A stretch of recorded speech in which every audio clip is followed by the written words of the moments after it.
Batting fifth, your center fielder, number 4, Ezra Farmer. Batting sixth. Good evening, ladies and gentlemen, and welcome to Newton Sluggin Rebels Baseball. This is a name a voice you haven't heard in a while. My name's Andrew Burgos.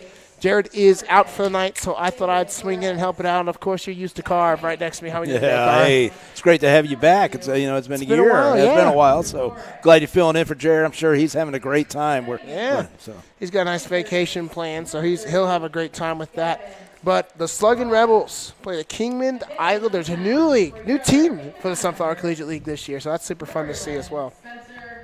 Yeah, I was going to say, and they're a team that yesterday was a pretty tight game. It was like 6-6 game, and then finally our Sluggin Rebels showed that they can slug the ball, and they were slugging around the field and ended up having a 16-6 game final. And that's always fun. As a Rebels fan, as a Sluggin Rebels fan, you want your Rebels to get a run rule victory. It's the easiest victory to get, most satisfying. You put the runs on the board, and that's the way you always want it to go. And it takes care and helps you with the pitching, and because right now, we're going to have a string of a lot of games coming up this next week, so this definitely helps when you have a run rule like that. Correct. And I'm Andrew Burgos. We have Mark Carve right there. Let's walk you through the defensive lineups and starting lineups for both teams, starting off with the Kingman Islanders. Batting first and playing second today, Jesus Cruz.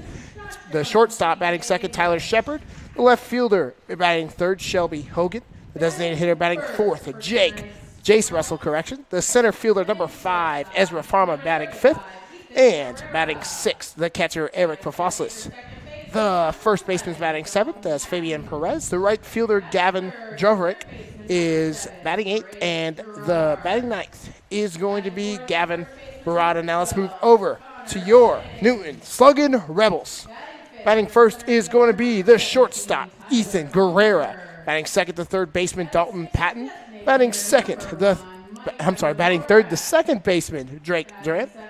Batting fourth, the first baseman, Connor Owens. Batting fifth, the center fielder, Tyler Palmer. Batting sixth, the designated hitter, Micah DeVark. Batting seventh, the left fielder, Jack Bell. Batting eighth, the catcher, Brandon Harper. Batting ninth, the right fielder, Easton Elliott. Mark, what do you need to do today in order for the Rebels to get it done? Well, we have one of the hottest pitchers on the mound for us right now, and so I think right now he's from Washburn. He comes in here and Hewitt, and he does a great job. Had a great game. Had a no-hitter going for about 5 innings the last game. And we'll take one quick second to pause for the National Anthem. The American flag flying tonight in deep center field as we honor America. Women serving in our armed forces at home and abroad with the playing of our National Anthem.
Beautiful, beautiful rendition of the National Anthem. Always a great way to start the game. 4th of July right about the corner. Going to be a great time. I'd love to see it happen, and always love the National Anthem. And it is a gorgeous night for baseball. No other way to say it. You got to love how beautiful it is. With nobody here, not nobody here, I'm sorry. There's lots of fans here. There's lots of fans here. No clear day, nice weather, not too hot, not a 100-day Kansas night you're used to. So a beautiful day to play some baseball. Yeah, and I was going to get back forward in the national anthem. Griffin Hewitt's on the mound. He from Washburn. He had the last game, like 6 game, went to the 6th inning, went a no-hitter. Wow. And he got the big win the other day, and he's done a great job for us. And his few outings, still early in the season for him. But I think you'll really like him. I think you'll really enjoy him here, Andrew. So Hewitt on the mound. Carve really hyping him up, so I'm very, very, very excited to see what happens. 72 degrees here in Newton right now, right before the first pitch. But a beautiful day for baseball. Feels about 68 if I had to guess. It's just amazing. You love it. Can't complain, especially it's like we were talking about some of my assistant GM. Everybody knows Jake Jones, and we were saying this is definitely a break from what we've been seeing the last week. Couldn't agree with you anymore, but here we go. It is time for Newton Sluggin Rebels baseball. Once again, kind of got a little different thing going right now in the stream. Want to apologize for that. I forgot my tripod, but we made it work. We made it work today, so that's all that matters. And Jesus Cruz going to be at the plate playing second today for the Islanders.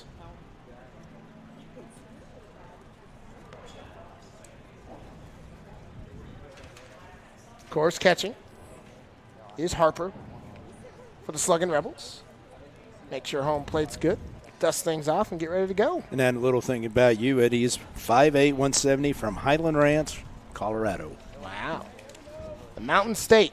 Yep. Beautiful Mountain State of Colorado. It goes from there to the flatlands of Kansas. Yeah. And Washburn, so. Yeah, that is insane. First pitch from Hewitt. Swung on, and that is going to be hit in the left field. There to make the correction is going to be Jack Bell. Bell makes the play there.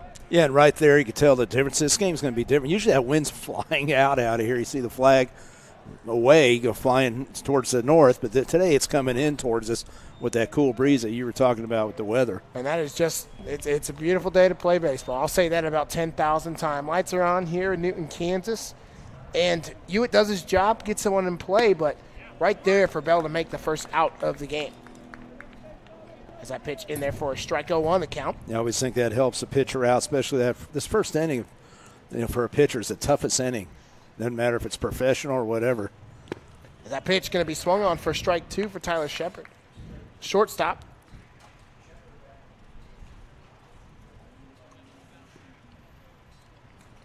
So 0-2 the count.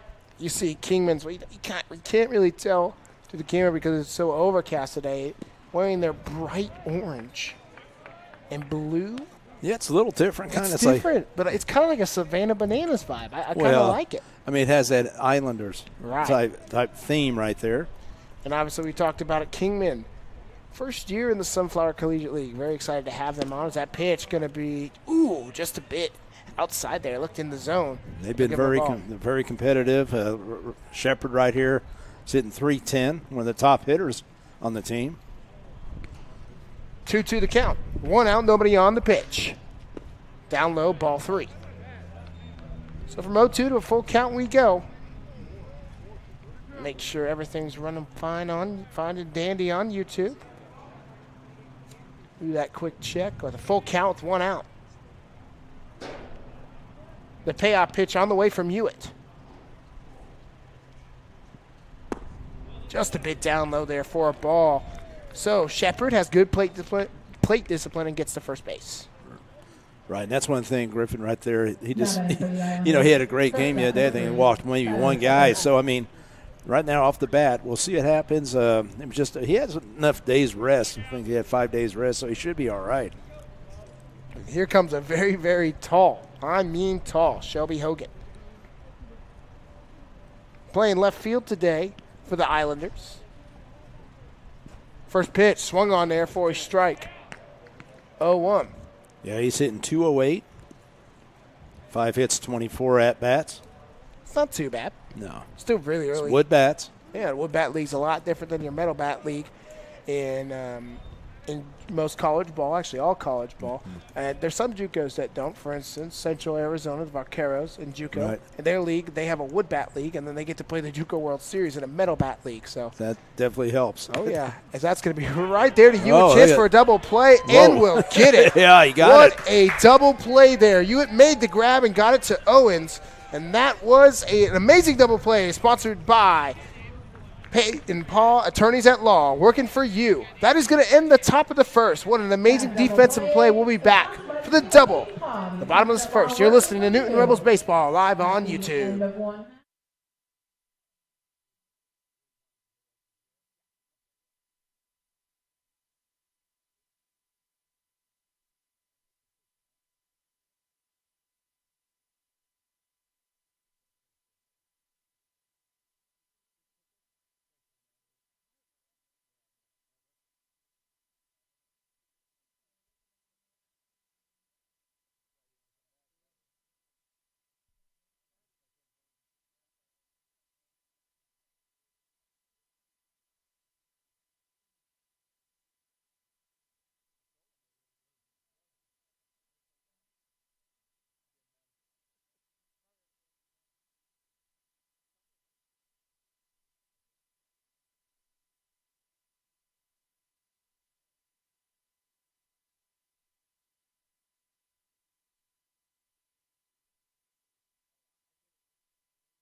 Back here in beautiful Newton, Kansas, as we are in the bottom of the first inning, and now Ethan Guerrero going to lead it off for the Rebels. Shortstop number 35, Ethan Guerrero. He's definitely one of our top hitters right now, and young man just out of high school over a month ago. It's always a good experience to play summer ball, a collegiate league summer ball graduating from high school. I've seen it happen with Trey DeGarmo. He played for the Patriots for years, went to Cali, and now is going to Fort Hays State to play football and baseball. So a little fun fact there. First pitch in there from a strike from Spencer Maley. Yeah, Guerra, he's from Olathe, Kansas. He's going to Biola University this next fall out in California. Oh, man, that's a long ways from home. Second pitch in there, drive to the left field. And will it drop? It will drop foul.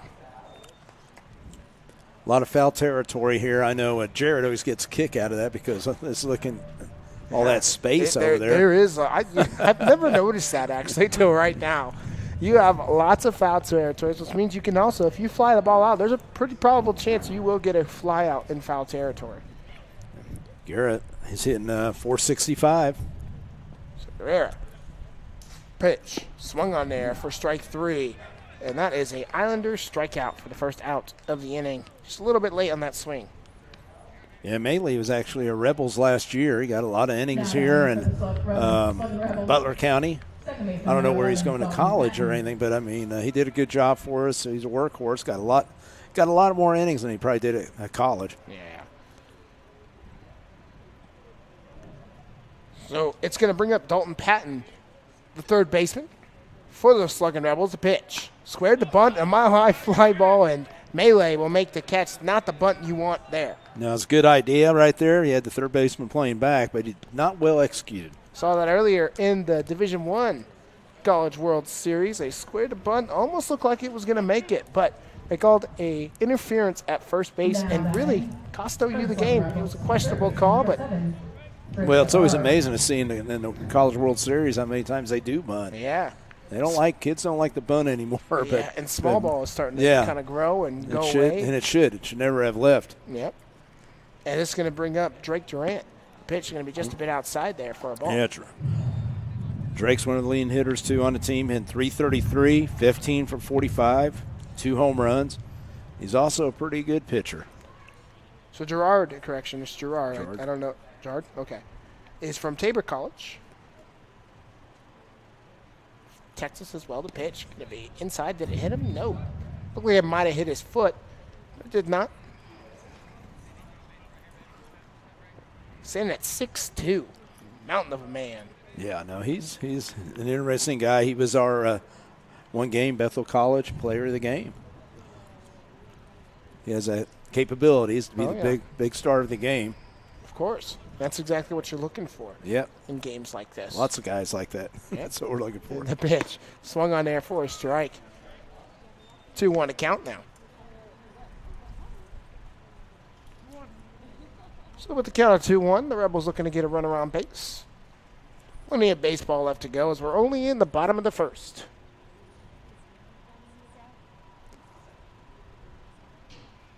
Pitch. Down low to make it 3-1. So Spencer Bailey on a 3-1 count here with 1 out. Nobody on. 2 outs, correction. A 3-1 count. Yeah, Bailey, 14 innings, 15 runs, 9.64 ERA. Early in the season, yeah, so early I in the think season. you'll definitely see that go down. Sunflower Collegiate League this year doing a really good job. So that's going to get right to Melee yet again. Will he make the throw to first in time? And he will. There to make the catch is Perez. So that will do it for the first inning. Your score after 1, scoreless. You're listening to Newton Rebels Baseball live on YouTube. We'll be right back.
Back here in beautiful Newton, Kansas for the top of the second inning. Carv, why don't you walk us through some standings of the Sunflower Collegiate League so far? Yeah, right now Great Bend's on top with a 15-2 record.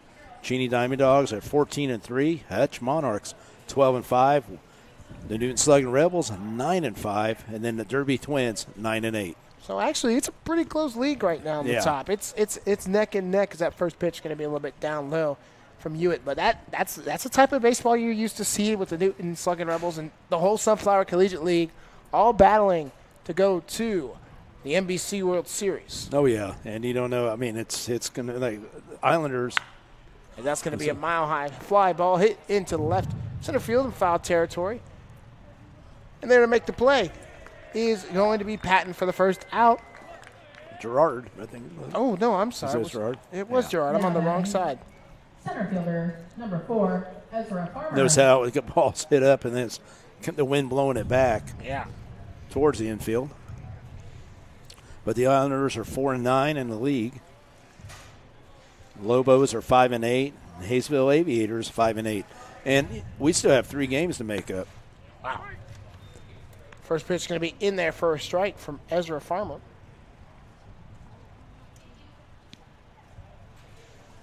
So 1 to count.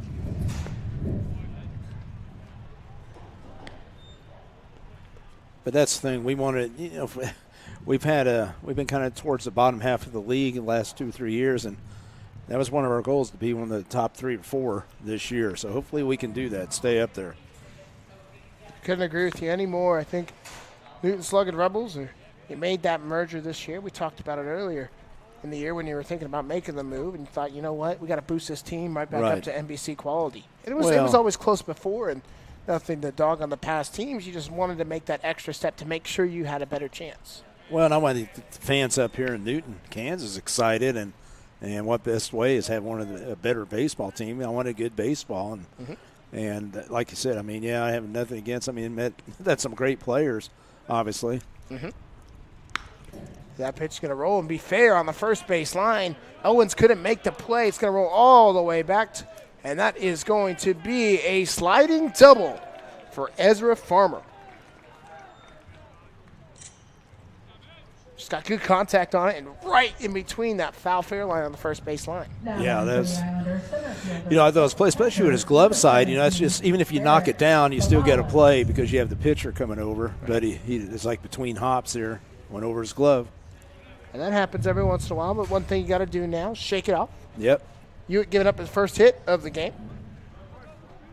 As Eric Fafalis going to be at the plate. Like I said, it's one thing that was pretty.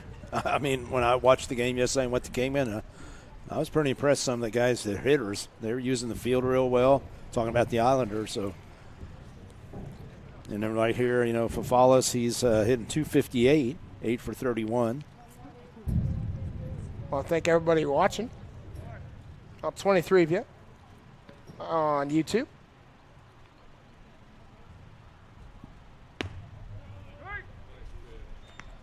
Pitch in there for a strike. That's one thing about Hewitt. He'll be mixing it up. You'll see. I mean, he had it going the other day, just had everybody off balance. I apologize for that. I had Newton spelled wrong up in that top little right corner. Somebody remind you? No one reminded me, but I just kind of glanced at it. N-E-W-T-I-N. I had it for some reason. Must have. The I and the O are right next to each other, so that would be the problem. We got a 0-2 count here.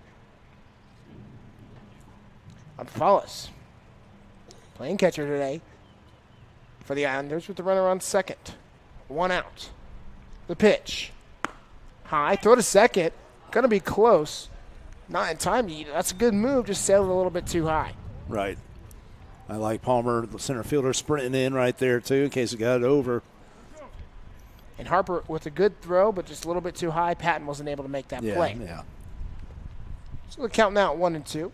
The pitch was high also. Yeah. So maybe he had to adjust on that second to make the throw.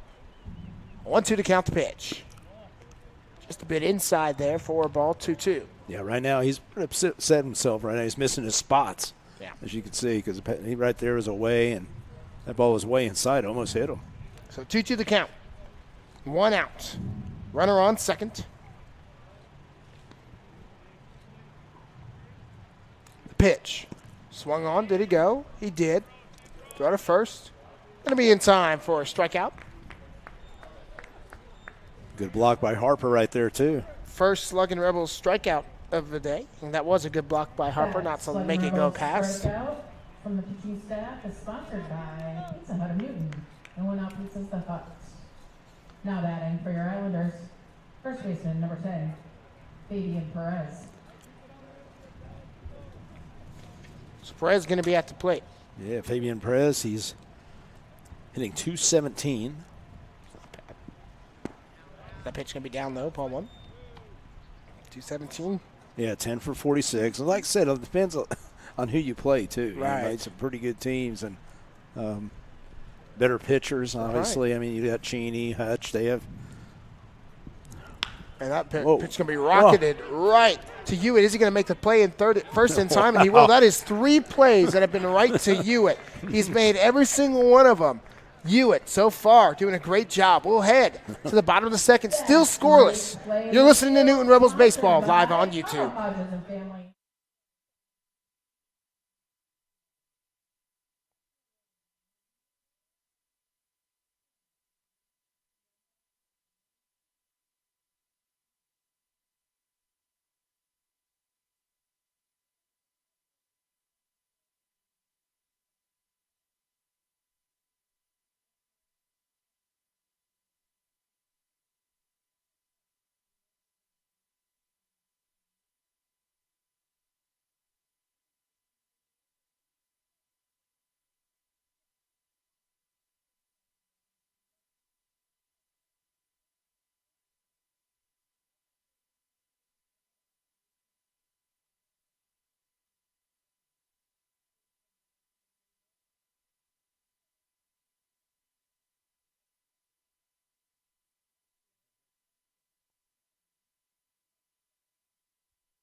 Back here in beautiful Newton, Kansas, let's talk to you a little bit about something going on next Wednesday at the Newton Sluggin Rebels Youth Camp.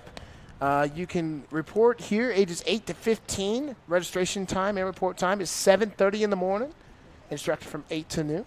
Costs $25 for the first 30 participants That's and right. $35 after.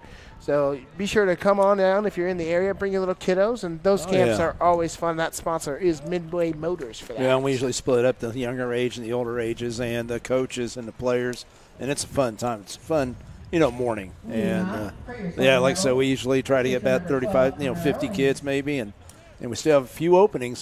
So please let us know if you're interested or if you know somebody who is. So here comes Connor Owens for the Sluggin Rebels as he's still facing Maley. Maley's still out there. Good first outing as that first pitch going to be just a bit inside. We're on that inside zone there for a strike. Yeah, Connor Owens from Eastern Oklahoma State, 6'2", 205 from Ruff, Oklahoma. You know where that's at, Ruff? I do not. Yeah. 0-1 the pitch. Just a bit outside there for a ball to make it 1-1. I figure with all your travels there, Andrew. I go to Oklahoma a lot, but I've never heard of Ruff, Oklahoma. Let's see. I like that name, though. I do. I'm gonna Google it now. We're gonna see where it's at. The 1-1 pitch swung on there for a strike. Oh man, he really wanted that one. Yeah, last night against the Islanders, Owens had a big two-run home run yesterday. At the right center. Pitch down low there. Make it 2-2. Ruff, Oklahoma by Ada, Oklahoma. Yeah, Owens hitting 222, and that was his first home run yesterday. Wow. Trust me, Rebel fans, you want the Rebels to hit a home run today. You will not be disappointed in my home run call. 2-2 the count, the pitch. Swung on, and that's going to be foul. Third baseline. It's going to be really hard with the wind blowing into us today. Yeah, it will be. No, you get enough oomph on that pitch, who knows? Yeah, we've had the wind, I think, every game, wind blowing crazy out. Mm-hmm. It's the count at 2-2.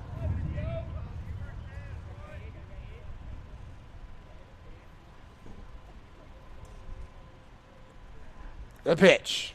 Swung on down in the dirt, lost the ball, but Fafarless will make the play. And we'll get the first out of the inning. Now batting for the Sluggin Rebels. So Owens with the ground out. That's what I think Maley's going to be doing. It's like last year, you'd be living down there at the bottom, the bat strike zone away with his off speed, especially to the right-handed hitters. You are used to, how Melee throws, so you're used to that. First pitch, squared to bunt, pulls away as Palmer plays center field for the Sluggin Rebels. Yeah, it's amazing. Sometimes, third baseman playing that far back in the dirt. And I don't know if you remember, Andrew, this grass is thick. Oh, yeah, it is very thick. Thick if I could talk. Thick grass makes it interesting sometimes. That pitch can be swung on there for a strike, 1-1.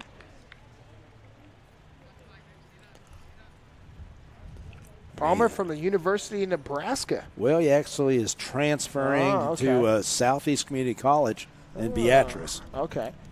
That's new, 1-1. Pitch. Swung on a mile-high fly ball into right field. See if that wind affects it at all. Back at the wall. Oh. Gave it a ride. Oh, man, I thought I was going to do it. But that is a deep fly out for Tyler Palmer. About, 4 or 5 more feet, that one's going. Yeah, that wind just seemed to keep. Sluggin Rebels. Because you don't know how the wind currents are up there. Right. But, I mean, it's just kept going to 330 there. Yep, and then here comes the designated hitter, Micah Dvorak. And Dvorak's been a hot hitter. Had the game-winning hit in that 12-inning game against the Lobos the other night. I watched a little bit of that one. I saw it was still live. I was like, oh, man, they must have went extras. Yeah, we did. So it was interesting. Clean slate here to Dvorak to pitch. Good pitch in there in the upper part of the zone, 0-1. Yeah, Micah is Tabor College, 6'1", 150. His hometown is Garden City, Kansas. He was the co-player of the game the other night, the Bethel College co-player of the game. Like to see that. 0-1, the pitch. Swung on there for a strike. Oh, And you know who the other player was? Who Guy was that you that? know. Who Zach was it? Gillig. Oh, yes. You know Zach. I do know Zach. Been here as his 4th year. He's the only remaining guy, Andrew, from Sluggin Rebels. Oh, wow. Yeah, from last year. 0-2 to count. 2 outs. The pitch. Outside for a ball. 1-2. Rebels still looking for their first hit of the game. It's interesting to see how lefty-lefty matchup right here. 1-2 to count. 2 outs. Rebels looking to get something going. The pitch. Swung on a little roller. Straight to third. It's going to be a tough play in that thick grass. So the first not in time. There you go. Let's put it on the ground right there. That's first base hit. Yep. It is the first hit of the game, and we talked about it. That thick grass infield really slowed that ball down. Now batting for Sluggin Rebels, left fielder number 6, Jack Bell. Murata couldn't make the play at third because it slowed down a lot in the grass. So it's going to bring up Jack Bell, the left fielder, with the runner on first, 2 outs. See if the Rebels can take advantage of it. Yeah, Bell's been one of the hottest hitters, hitting .346. Clean slate. The pitch. Swung on, fouled away, 0-1. And I just remembered I forgot to move my car. So we're going to hope Oh, boy. we're going to hope no foul balls head that way. Be right behind the press box. Oh, boy. We're going to roll with it. I'm going to trust my Sluggin Rebels and the Kingman Islanders to be nice to me today. I hope those trees protect there. Yes. Trees are right there. Uh-huh. So 0-1 to count. The pitch swung on there for a strike, 0-2. The Bell's from Coffeyville Community College, 5'11", 175, and he is from Wichita, Kansas. So Jack Bell. Pretty sure I had a conversation with him before the game started. Yeah, good guy to talk to. He loves talking hitting, I can tell you that. Yeah. Hey, you're talking about some Jayhawk baseball and all the teams around. That pitch outside there for a ball, 1-2. Love seeing JUCO kids come and play in the Sunflower Collegiate League and just try their best and continue to do what they do best. And it's fun to watch. Yeah, you and I are Cali County brothers, yeah, and I'd love to get some more of those guys up here. Oh, yeah. We've had a few. We'll get it going. We'll talk to Lefty. Lefty knows everything. 1-2 to pitch. High for a ball, 2-2. That was very high there for a ball for Fonfalles to catch. Now the count, all even at 2. It's my new favorite saying.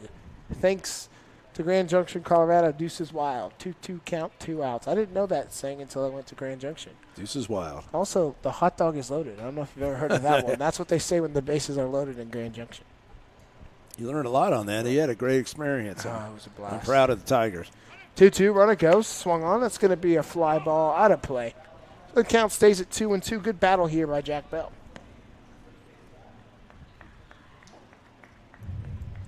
So both teams have 1 hit.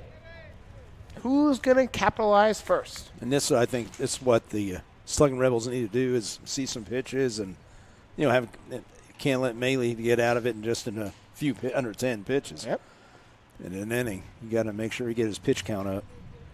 2-2 count, 2 outs here for Maley. Pitch coming to Jack Bell. Maybe. There it comes. Outside, ball 3, full count. Great leadoff here. Yeah, Dvorak's got about a 2-3 step lead off at first. He is not afraid to try to steal second. Yeah. Now on a full count, he's running no matter what with 2 outs.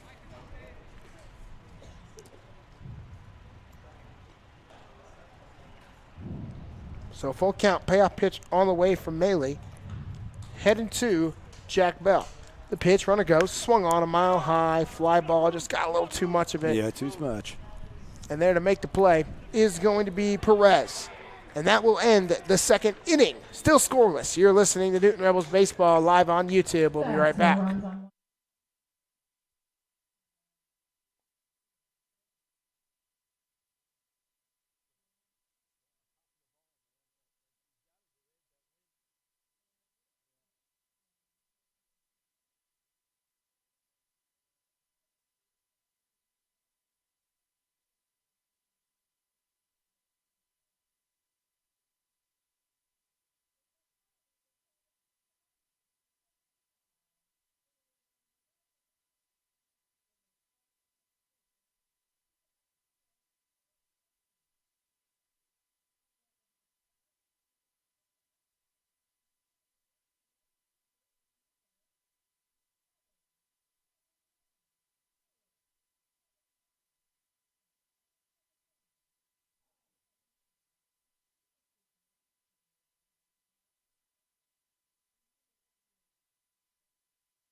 Back here, Newton Rebels territory, Sluggin Rebels, correction. I got to get used to that. Yeah, it takes a while. Believe me, it took me a while, too. Yeah.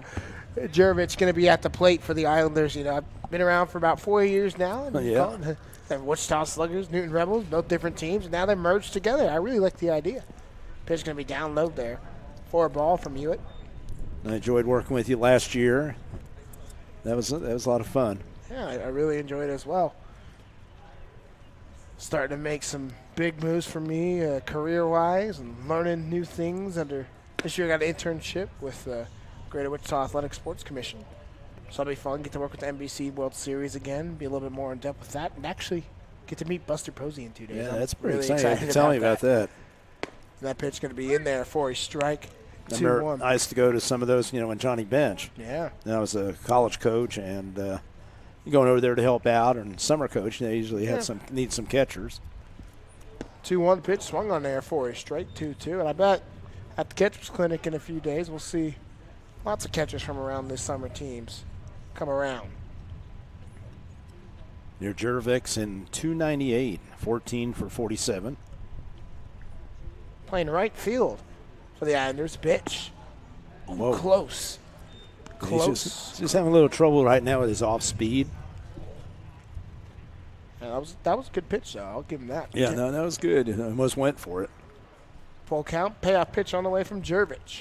Just a bit down, though. For a ball. Going to get a walk. So Jervich with the second walk of the day. Now batting for the Islanders. For Baseman, Griffin number Hewitt. 30. Not a bad Yeah, outing so far by Barada. Hewitt. Only giving up 1 hit, 2 walks. Other than that, it's done a pretty good job. And lots of balls have been hit right to him, and he's gotten it every single time. Going to bring up Gavin Barada, the third baseman for the Kingman Yeah, Islanders. Barada's hitting 211. He's leading the team in RBIs with 10. First pitch, squares the bunt. Foul ball. Oof. To be off of Harper. Yeah, Off his foot. take a little break there. Yeah, just take a few steps. I think the trainer will come out, take a look probably. Let's see. Maybe. I don't know. Yes. Yeah, we Umpire's heading over there. Get some balls. Training staff come out, take a quick look.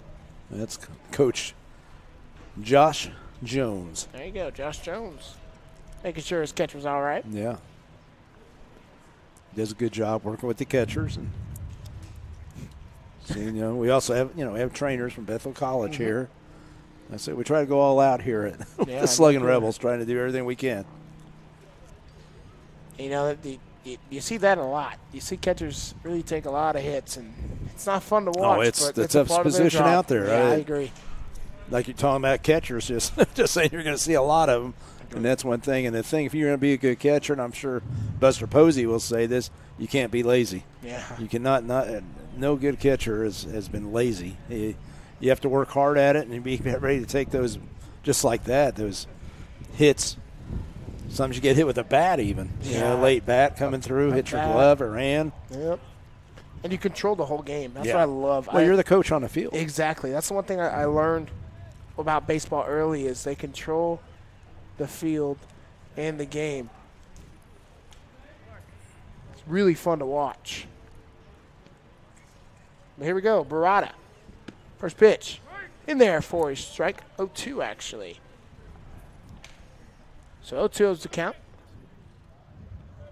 No outs. Runner on first. Pickoff attempt. Should get him. Throw to second. Gonna be in time. What a play there by the Sluggin Rebels. That was great right there, showing his lefty move right there. And, of course, he was going on first move. Yeah, that was interesting. Jervik was going on the first move, and that's what happens. I mean, he did what he was supposed to, but that was great relay for Hewitt knew what he was doing, made a job, got it to first. But Owens had a great job at first base with the throw. It's like that little trouble second base now coming up. Second base is popped up, and they're going to fix that real fast. Little maintenance job. So what do you think of the league so far? I mean, it's, we're still, we're working some kinks out. We do have new teams in and trying to fix some things and all that. I mean, it's just going to get better this next month. It's going to be really, really fun. League play is fun to watch. I think Sunflower Collegiate League, you come here and there's going to be some really good NBC eligible teams, and it should be fun to watch.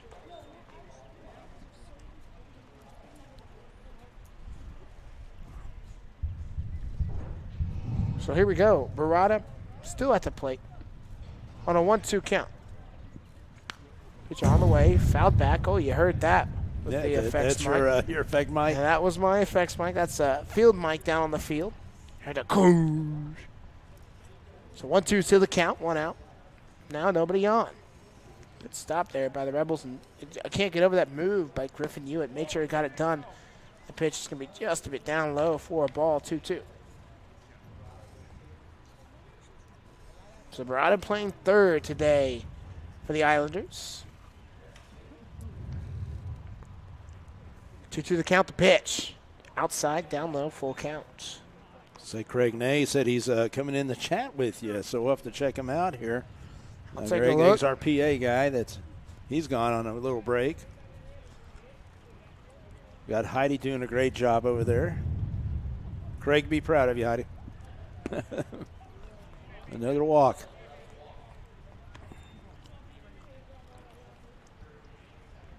We got 30. Thanks, Craig. I'll get you. I'll keep it turned on in the comments, so you can't see the comments on this new thing. But we got the top of the lineup. Back at the top of the lineup. Barada struck out. We'll give the Rebels their graphic, because that pitch is going to be swung on deep in the right field. There to make the play is going to be Elliott for the second out. Yeah, Cruz hit that pretty well, and that's, again, the wind blowing. I mean, that probably would have been hitting that gap, that 375 gap right there, but just held up. I thought that would be 3 outs. Maybe this is Cruz. Maybe I You had the pick off and then the walk. Right. Oh, he walked him. That's what he did. My apologies. I thought it was a strikeout. So that is the second out. So I guess we didn't get a strikeout. My apologies. So there's a runner on first. Now batting for the Islanders, shortstop, number 3. As Tyler Shepard going to be out at the plate.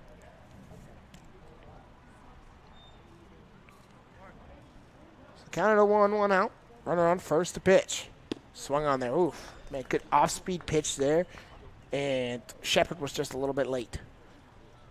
You know, it's one thing you find out about Hewitt. I mean, he's a competitor, and you can tell he's pretty mad at himself, especially those walks. He doesn't usually walk people like this. 3 walks on the day. That's going to be a mile-high fly ball out of play. I'm going to say, just like Jared, one of the many flyouts that you're not really going to see in foul territory. It's going to be interesting to see how he pitches him 0-2. You don't want to give him anything too good, but right now, you know, Hewitt's having a little trouble with his control. Hewitt's had a lot of 0-2 counts.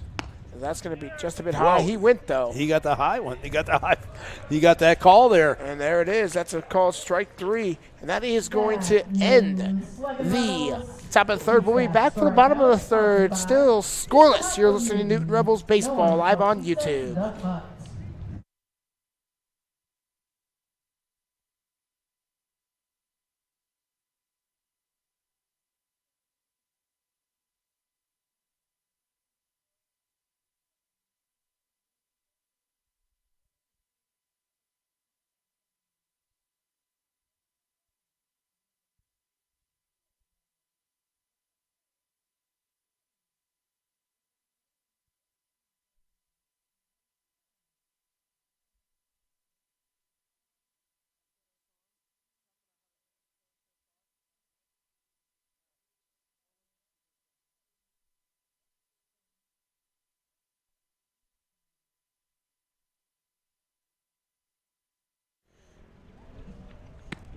Back here in beautiful Newton Rebels, Sluggin Rebels territory. Goodness gracious. I will get it eventually. Andrew Burgos, Mark Carve here.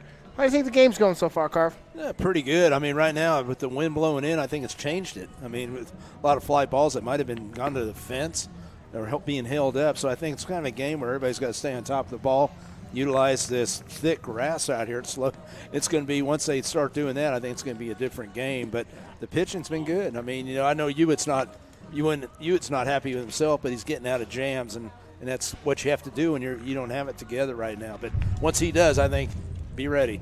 Both teams have one hit, so it's going to be really fun to see how that goes. But a very intense game of baseball so far. Right.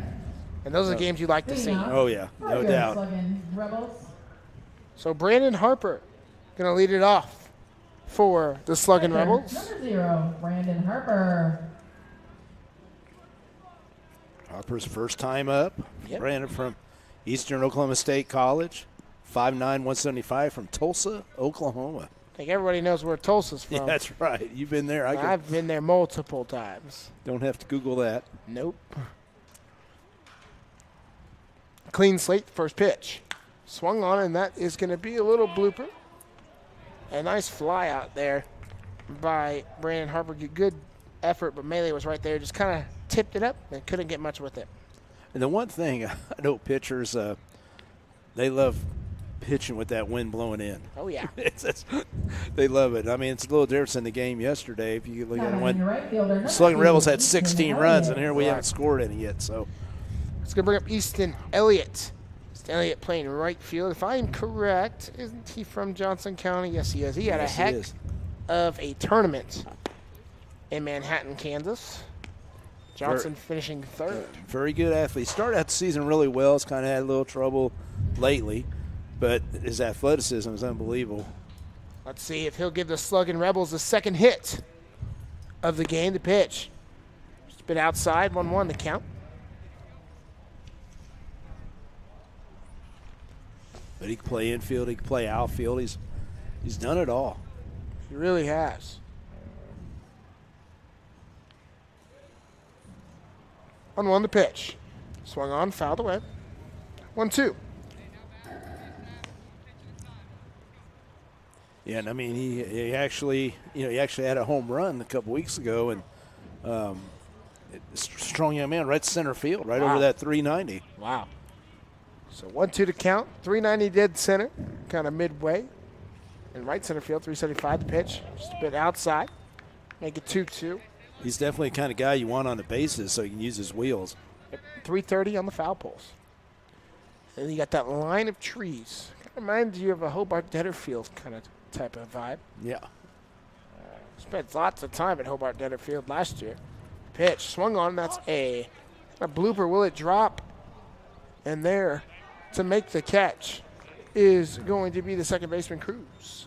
And Elliott's he's one of the league leaders in stolen bases, so that's why you want that guy on the base, whatever it takes. For your Sluggin Rebels.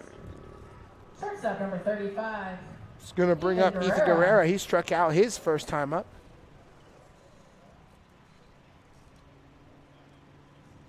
Guerrero in 465. I mean, wow. Leading the team in hits, RBIs. The pitch going to be down low there for a ball. Did he go? They're going to appeal. No, he did not. And home runs. Wow. So I think he has a very good shot at being one of our candidates for the All-Star game, which is coming up July 5th. At You be there? Unfortunately, I'll be not. I'll have to. I got to make a trip up to Chicago, Illinois.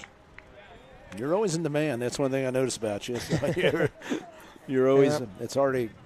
I'm fortunate to get you up here because I know you're busy. And Yep. Right now is that spot. I saw that one spot after posing right before we kind of dig deep in NBC. So I'm taking my vacation week to Chicago, Illinois. I always love it up there. I could see family. Oh, yeah. Relax. You know, everyone. You might be busy, but you need those times to relax. Oh yeah. 2-1 to count. 2 outs. The pitch. High for a ball, make it 3-1. One thing back area is one of the best. I mean, for a young player, his approach. He has a great eye. I mean, great eye. And like I say, even though he struck out the first inning, he rarely does strike out. 3-1 to count. 2 outs. Still scoreless here in the bottom of the third. The pitch. Down low. Good framing effort there by Fafalos. Couldn't make it done. That's going to be a walk for the Sluggin Rebels with 2 outs. Good plate discipline there by Guerrero. Yeah, no, he has great eye. Number 11, Dalton Patton. He's going to bring up Dalton Patton. He flew out his first time up. Thanks, Craig, for the Nice comment on the drive back from Springfield, Missouri. Clean slate, 2 outs. Runner on first. Patton hit 243. Pitch. Whoa. Oh, almost lost it there. Perez almost lost the catch there by Miley. And really, Guerrero just kind of stumbled back. You want to make sure you get there a little bit faster. Throw was close. Yeah. Count still clean. Especially with the lefty up. There's a little. So he kind of looked home and then pitched over there. You know, you got to watch it, lefties. You just have to watch. Got to watch that back leg and watch their head. Clean slate still. Melee's throwing it to first twice. Pitch. Down low, runner goes. Sort of second, going to be in time to get the out. Caught stealing is Ethan Guerrero. And that is going to end the third, not the way you want it to end, but scoreless here in after 3. You're listening to Newton Rebels Baseball Live on YouTube. We'll be right back.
Back here in beautiful Newton, Kansas, as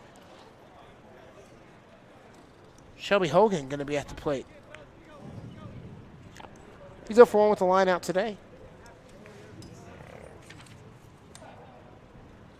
Shelby Hogan. He into that double play in the first inning. Yeah, he did. Yes. First pitch outside there from Hewitt. Had a decent game so far. Not bad, not good. You're waiting for him to kind of settle in just a little bit more. The second pitch. Down low. He's had a lot of 0-2s. Well, it's different than the game yesterday. Right. You had going back and back. You couldn't get a shutdown inning. If somebody would score and then the other team would score, they'd score back and forth, and it's 6-6. Correct. You know, after I think 5 innings or whatever. And this is completely different. Yeah. Now that's baseball. You could have a double header where you score 15 runs and then get shut out the next game. That's just baseball. It is baseball. That's why we love the sport. Pitch. That's a good one. Nice curveball in the outside zone there, 2-1. And we're already in the top of the 4th inning. I love so far the pitching, and it's been a pitcher's duel as that's going to drop for a base hit in the right center field, and there to make the play to make sure it doesn't happen any farther is going to be Elliott's. But that's just a good timed base hit there for the Islanders. It's going to be interesting to see what they do, especially at the 4-hole in Russell. He flew out his first time up. Only the 3rd hit of the day for both teams. Yep. So Jace Russell flew out his first time at DH.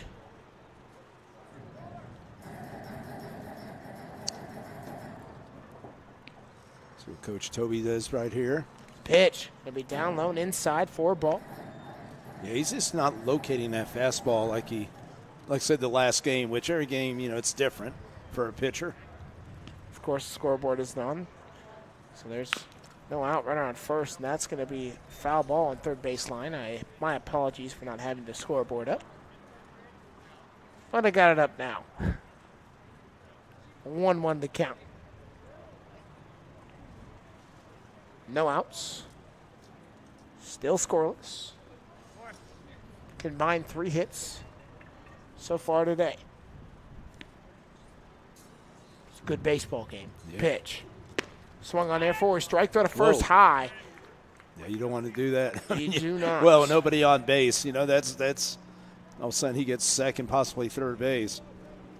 And no outs either. Yeah, no outs. Huge. That's the thing. I really don't like to see guys throwing it with 2 outs just in case the ball gets away and guys in scoring position. And Harper's just got to settle down a bit there. He's got a good arm. It was just a little bit high. And again, the pitch swung on a mile-high fly ball. Nice home run in the elevator.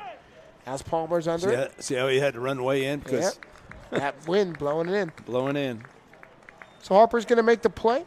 Second fly out there for Jace Russell. Going to bring up Ezra Farmer, the center fielder. Doubled his first time up. Center fielder, number 4. Ezra Farmer. You know, when I coached in college, we used to call days like this. I'd say, what kind of day is this, everybody? And they'd say Plan B, which means we got to hit on top of the ball more. Because the fly balls are just like that. It's not going to go anywhere. So clean slate, 1 out, the pitch. Swung on there for a strikeout 1. You can kind of tell Ezra Farmer really wants to go yard. Now Farmer, he's the one that hit the double. There's that chain link fence that you hear. 0-1 the pitch. Swung on a mile-high fly ball left field. Is he going to make the play? It's going to be a tough one. Diving effort. Does he make it? He does! What a play! Oh, my goodness! That is the play of the year so far, I'm guessing, by Jack Bell. Holy cow! Sponsored by Carl Hodges and Family. The Rebels tradition continues. That is a great field play on the field. Sponsored by Carl Hodges and Family. The Rebels tradition continues since the year 2000. Holy cow. Yeah. That's a diving effort to make that play. Bell just did a great job there. If that was on that should be like an ESPN type play right there. And you know what the really stinky part is? That ball is going to be hit and drop into left field. Center field for a base hit. Throw to third, going to be close, not in time. Lost the balls. Runner will stay at the corner. So, Fafala is going to reach on a single. Luckily, there's 2 outs right here. For the Islanders, first baseman, number 10, Fabian Perez. And the worst part about it is I'm looking back here on this stream. I don't know if you guys saw it. No, it was a great dive right down there. It was. I mean, usually you don't want to dive down the line. Not down because the ball gets by you. Yeah. But Bell did it, and I mean, he jumped right up. There was no doubt he caught the ball. Yep, and Perez is at the plate. He lined up his first time up. That was right to Hewitt. The pitch swung on, and that's going to drop for a base hit, an RBI single. The bat's starting to wake up for the Kingman Islanders. Yeah, right there, just, little hits, nothing. They're not trying to, hit long fly balls, just little base hits right there, finding the holes. And that small ball. Rebels have given up 3 hits in this inning. I thought he could work his way out of it. I tell you, he isn't happy with himself right now. He's a competitor, and he knows he can do better than this. Clean slate, the pitch. Swung on, fouled back 0-1. That's what I think you find out what kind of pitch you are when all your pitches aren't working. When they're all working, you're pretty dominant. But when they're not, you don't have your fastball, your off speed working, you're not locating. So Javaric going to be at the plate. 0-1 to count, 2 outs. Another pitch on the way. High for a ball. 1-1 is the count. 2 outs. Islanders score first. Runners on first and second. Want to get out of this here for the Rebels. 1-1 the pitch. Swung on. It's going to be close. And the shortstop can't make the play. Yes, he can. I thought for sure he wasn't going to make it. But Guerrero made sure to make the play for – no, wait. No, he didn't. Wow. It's an error. I guess they're going to give him an error.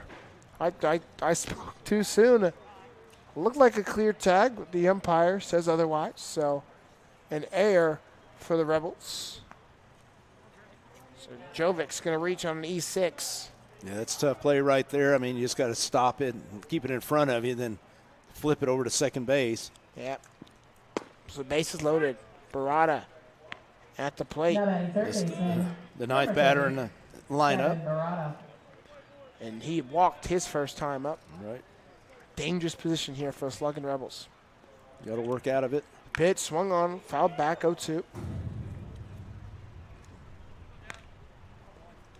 And that's the thing, when you don't, you don't have it all. You got to have some good help behind you Exactly. in your defense and get you out of that inning. But I think you would right here with 0-2. We'll see what he does. Hewitt, 0-2, the pitch. Outside. Just a bit outside. You heard the umpire say You can ball hear outside. that with your mic there. Outside. No confusion on that one. He lets you know that one was outside. Looks close, but he called it outside. 1-2 now.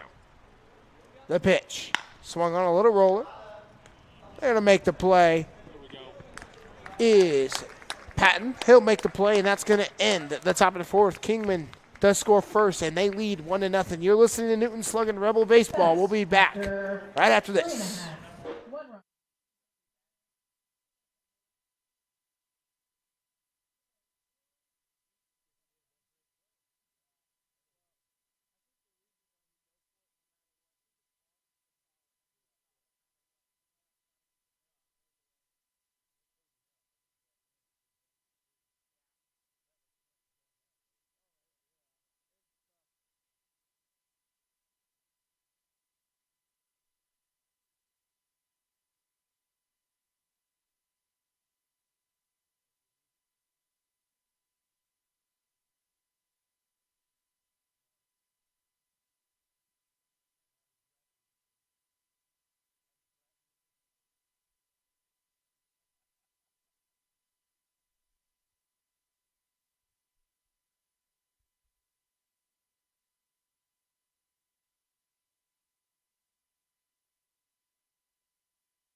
Concession stand, you can get them now, tonight, tomorrow night, and then buy them on the 2nd as well.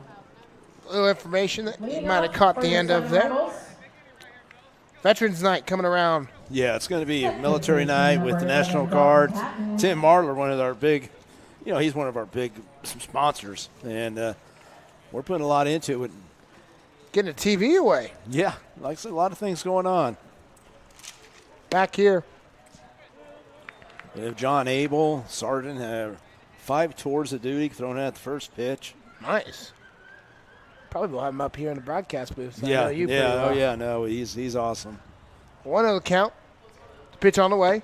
Did it hit him? No. Spit inside, 2-0. Rebels got to answer now, being down by a run. Lots of baseball left to go, though, as Dalton Patton going to be at the plate. He flew out his first time up. 2-0 count. Nobody out here in the bottom of the fourth. One thing that the Sluggin Rebels haven't done is got a leadoff guy on. See if they can make that happen right now. Right now, yep. 2-0, the pitch. Oh, It's like he's starting to call that fastball a little more high, the high fastball. yeah. Starting to call that more for a strike than he was earlier. Yeah, it looked a little too high, though. Even to maybe call it a strike. Yeah. 2-1. But I always like to say there's a reason why I'm not down there making the calls to pitch. Whoa. Yeah, you can see right there. 2-2 to count. Pat's not really happy right there. Ooh, That's Yikes. that's 2 pretty high ones up by his hands. High by his hands and inside on the second one Yeah. as well. 2-2. Really should probably be ball 4 by now. That pitch is outside. Full count. Payoff pitch coming on the way for Spencer Melee.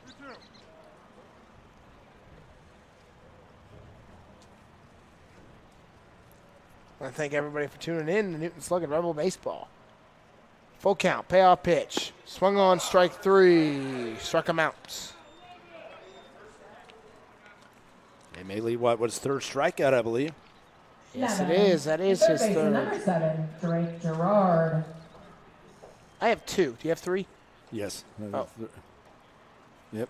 Okay. Yep, that's his third. So I missed one somewhere. It's all right. Oh, I see it right here.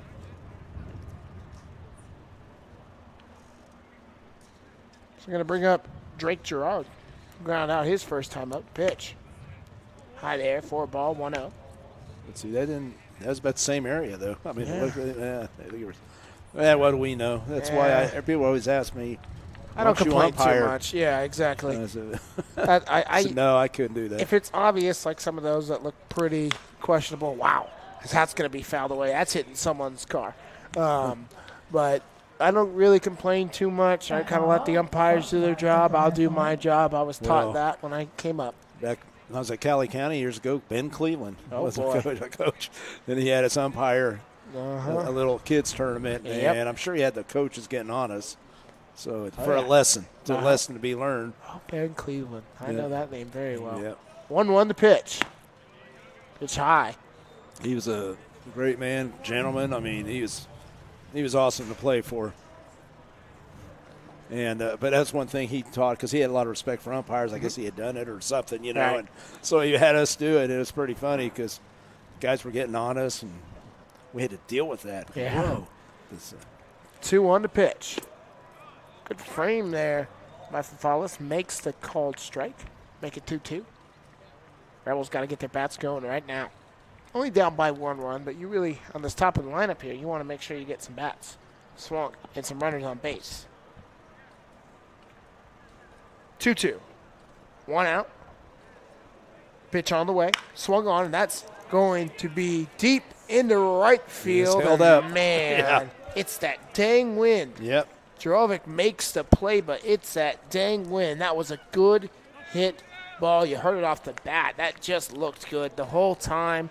But the wind holds it up, so a fly out for Gerard. Connor Owens. It's like 6 flyouts so far for Sluggin Rebels. But, I mean, that was hit more on a line right there. Yep.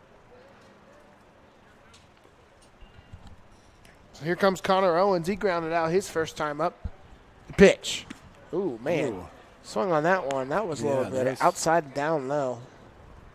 Don't like Rebels swinging at those pitches. No, and especially on the first pitch. Yeah. You know, we talk about approach, and don't be swinging at curves or anything. What do you know, that's not your pitch. Oh, on the pitch. Swung on down low. 0-2. Got him the first time. Why not try it again and gets him again? Connors just needs to make that adjustment. Yep. Choke up, get up there, put the ball in play. He can do it. So 0-2 to count. 2 outs. Lots of baseball left to go. So we're in the bottom of the 4th.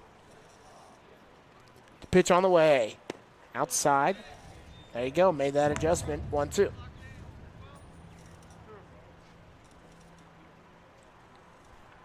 Rebels down by 1. 1-2 to count. 2 outs. Pitch. Swung on a little chopper straight to the second baseman. Throw to first should be in time and will be. And that is going to end the 4th inning. Your score after 1, Kingman. 1, the Rebels. Nothing. We'll be right back.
So you don't know.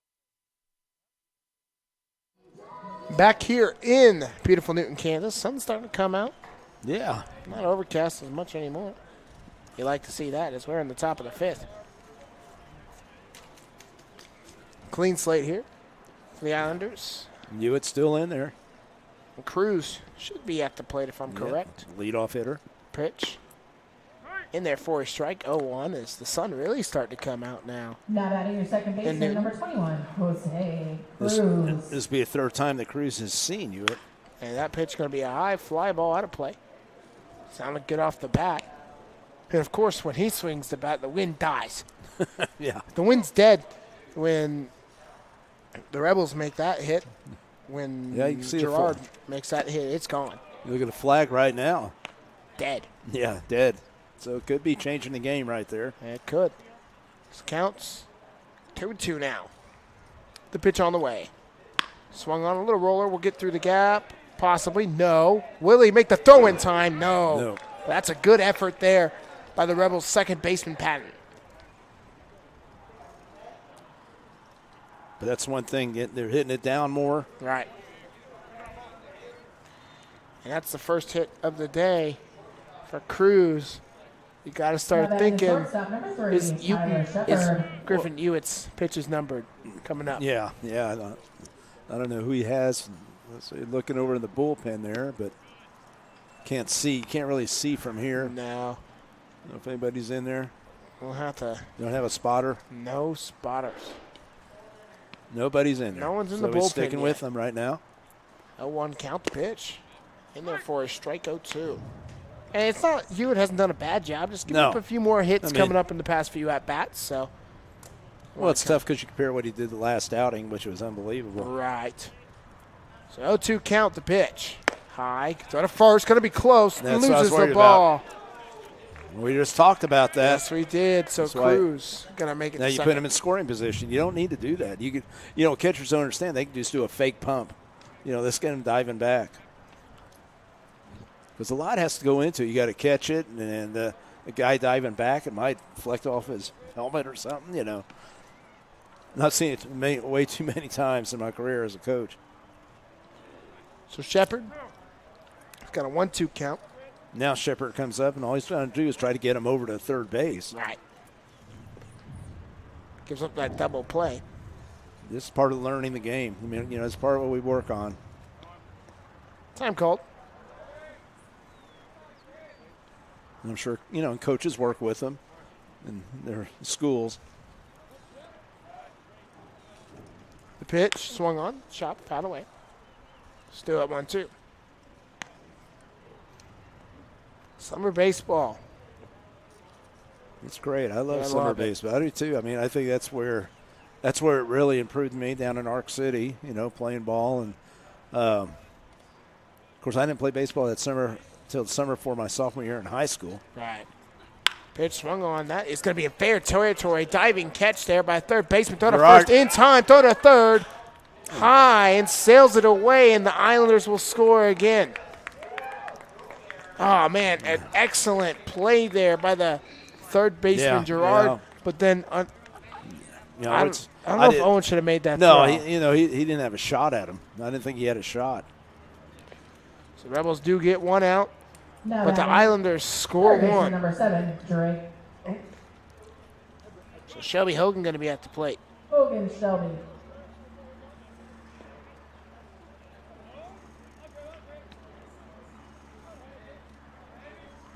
Now nobody on. Islanders take advantage. Well, two straight errors. Yep. You're a catcher, you're a first baseman. Pitch swung on a mile-high fly ball. And that is out of play. Oh, good effort by Owens. By Owens. He did the right thing getting to the fence. You run to the fence, then you never know how it's going to come out. And Owens. Now your left fielder, number 7, Hogan, Shelby. He's kicking himself for making that throw to third. Honestly, you got the great play there. Yeah, it had to be a perfect throw. And no need for it. Just let him get to third. Pitch going to be inside there, close. Now, he might have scored anyway, but we don't know. But Who you knows? just don't want to help. Yeah, exactly. Let you work out of it. 2-1 to count. 1 out. Islanders have now scored in back-to-back innings. Rebels still looking for their first score. Pitch going to be swung on there for a strike 2-2. And actually, if you think about it here, now it's kind of getting interesting. The Islanders have 5 hits on 2 runs compared to no runs, 1 hit for the Rebels. Only 1 hit today and 3 errors, not 2. Yeah, 3 errors, yeah. Yeah, you can't have that. That's what we were talking about. Pitch going to be a little chopper. Right there to make the play. Throw to first. In time for the second out. 5-3 put out. Yeah, it's definitely. We were talking about that a couple innings ago. When you're pitching, especially in games like this, it comes down to defense and execution. So here comes Jace Russell. He's flew out twice. He's looking for his first hit of the ball game.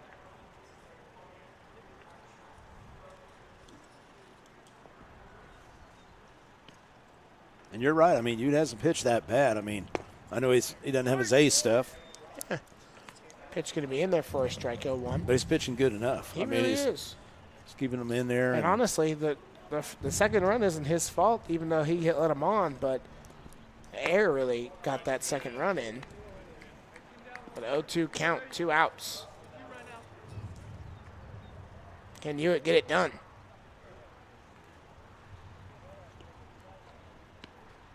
Oh, 2. The pitch.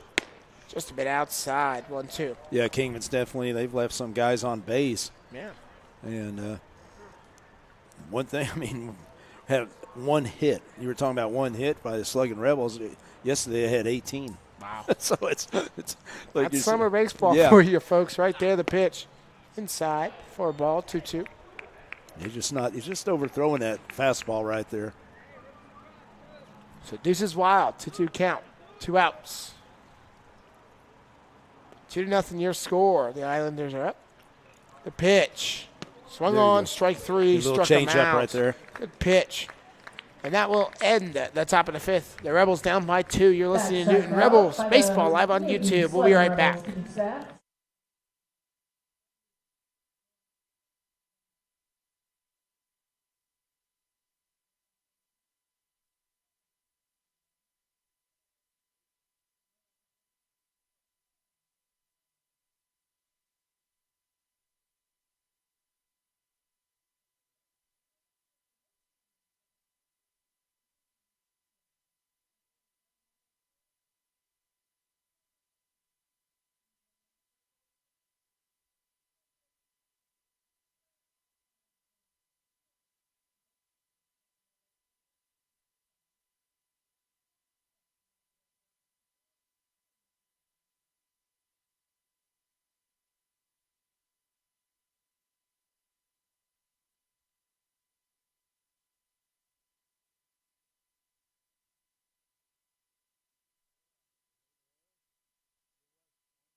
Back here, Newton Rebels Baseball. Tyler Palmer. Just got the 15th out. Yeah, new promotion. We started here. We go to the 15th out of the opposing team, and what place in the order? It's not the position. We don't say the name of the player, right? But just what position? 4th, and it was the 4th player in the order that made the 15th out. There's Jace Russell. You said his name. There you go. Okay. Squared the bunt and pitched down low for a ball. 1-0 the count. Rebels down by 2. Not too far. 2 runs isn't too bad. Tyler Palmer sees that the third baseman playing back there, and Tyler Palmer's very, very fast guy. Yeah, he is. Pitch. Ooh, swung on there for a strike 1-1. Palmer really looking to open up the hatchet here for the Rebels. Only one hit on the day for the Rebels. Yeah, it's one hit. 3 errors. That outside pitch, you got to take it to right field. You got to take it to the right side or up the middle. So 1-1 the pitch. Outside, down low, 2-1. Or you lay off, especially when you have a 1-0 count.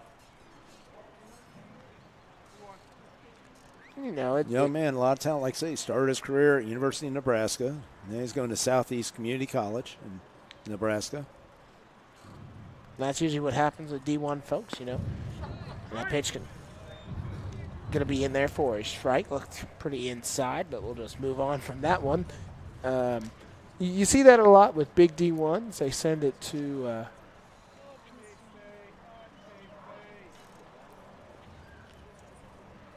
JUCOs, getting some players in the D1s. That's going to be fouled back. You hear it hit the screen there. But you see D1 teams, and when those guys are just close but not close enough, meaning that they usually have a better player at that time, an older upperclassman, they'll send them down first 2 years to JUCO. Right. Cali obviously does that a lot with Oklahoma and Oklahoma State.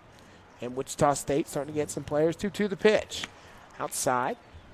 Back even when I played, I know there was guys at Lamar Community College, let's say, and a lot of Oklahoma State players, they'd play there for a couple of years. I had some friends that went there and then transferred to Oklahoma State. You might want to learn, hey, you need to play a position there or something like that. So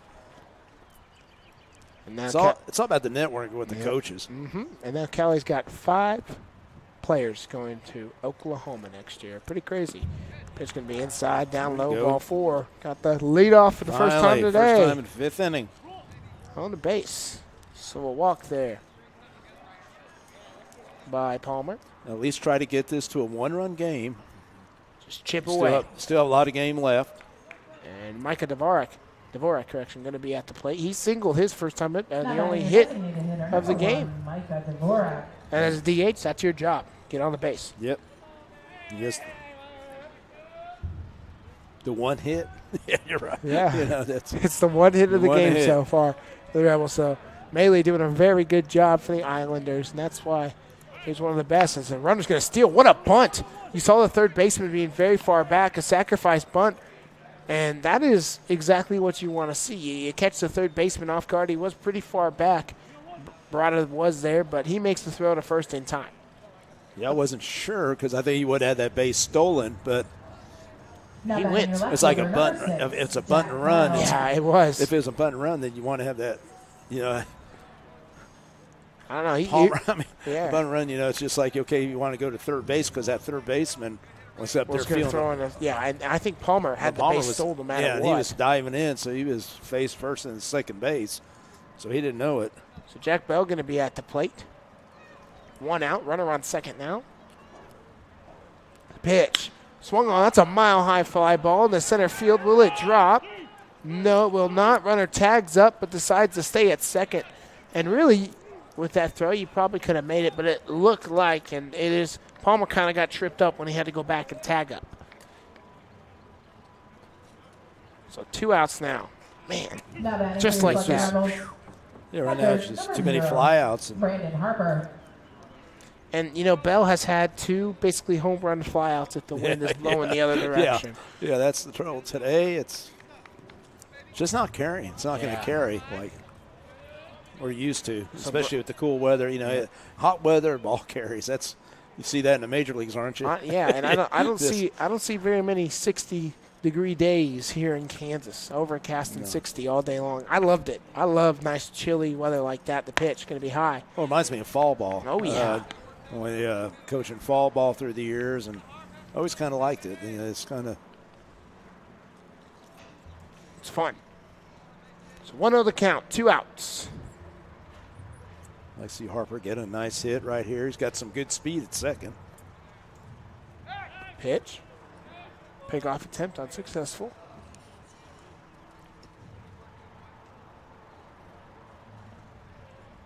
Got the Kingman Islanders back at it here on the 27th. Yeah, tomorrow. Should stick around. I have a live stream. You can stay right here, right? Win or lose. If I'm not here, you'll still have a live stream. 1-0 the count. 2 outs. A runner on second. Rebels trying to chip away at the lead at 2 runs. A pitch outside. So put you up in a hotel tonight, I guess, and then you can make it right here. Yeah, 2-0. We'll make the drive. Wichita's not too far. Gas prices, though, you know, but baseball. Yeah, that's the big thing this year, the gas prices. Oh, yeah. Teams got to travel. It's a whole other world. You think at Great Bend, they're taking that bus everywhere. Is that pitch going to be high? 3-0. Exactly what you want right now. Yeah, I was just talking about it. Great Bend driving a bus around, diesel, I'm guessing, and or gas, even if that tank is ginormous. So that's a heck of a. And I talked to Jeff Wells over at Derby. You know, they take a bus. Yeah. That costs quite a bit. I mean, like a charter. Oh, yeah.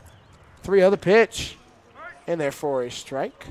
That's a good take. Yeah, you usually aren't going to get a 3-0 light when you're down by 2 runs. No. Unless you're Mike Trout or Aaron Judge, like yesterday. Aaron Judge had the game-winning hit, 3-0 count. NBC World Series alum, Aaron Judge. 3-1 the pitch. Oh, it's a bit outside there, but they're going to give him a call, full count. Bailey coming back after 3-0. Saw Maley do this a lot last year with the Rebels. Yeah, and like I say, that's where I think he really grew a lot. Yeah, we talked about him in the few games that we saw. He really started to develop, and I'm pretty sure he got called for a NBC team. If I'm correct. We got him on a Great Bend. Yeah, the pitch swung on. That's going to drop for a base hit in. Yeah, you got to send right field. Sends him home. Throw to home's going to be close, and he's safe. Yeah. The Rebels, Sluggin Rebels. There you go. Get a run scored, an RBI single for Brandon Harper. That's exactly what you wanted. Well, you had to send him right there. I mean, with only one hit, it's their second hit. You got to send him, make that right fielder put the pressure on a good throw, and it wasn't a bad throw. No, it was close call at home plate. And I'll give it a great throw there by Jervik, the right fielder for the Islanders, to get it to Pafalis. Just couldn't make the play in time, but my goodness, that was a heck of a throw, and that might do it for Spencer Maley. Yeah, I don't know. I mean, it depends on what his pitch count is. I mean, he's got 2 outs. Yeah, trying to make him end the inning. But now with the runner on first. Like Mike Mandarino, he was also with us last year as a pitching coach. And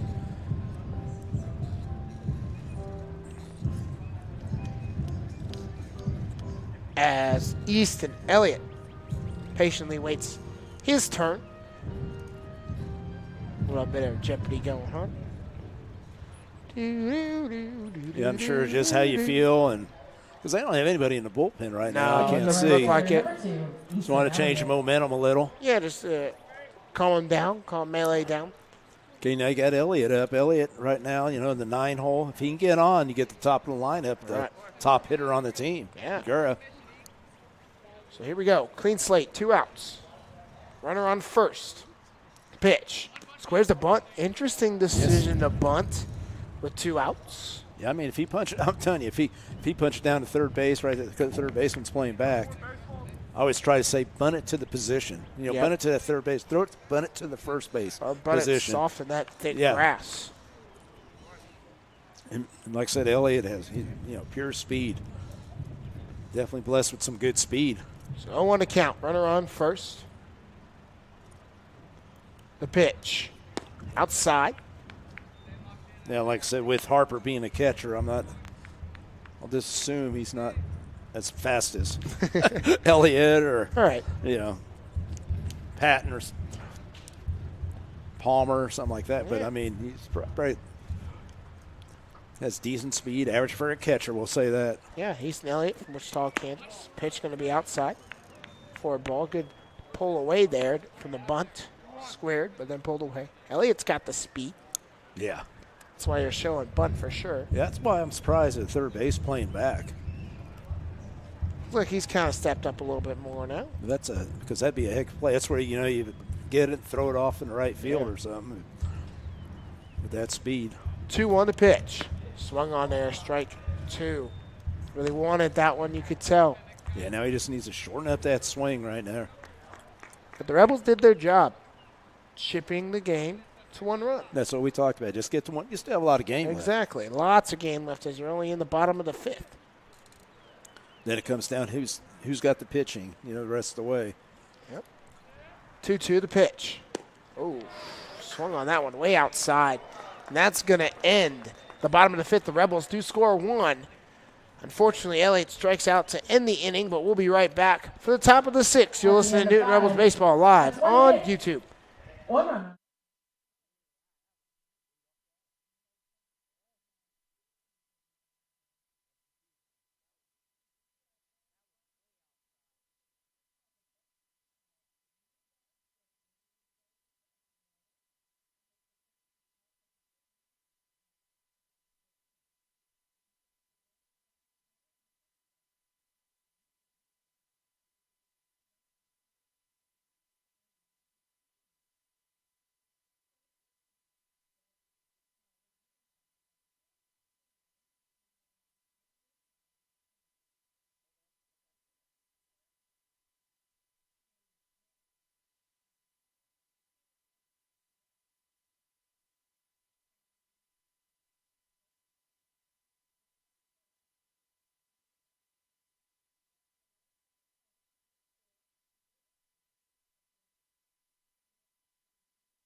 Back here in Newton, Kansas, the Islanders coming to the plate at the top of the 5th, top of the 6th inning.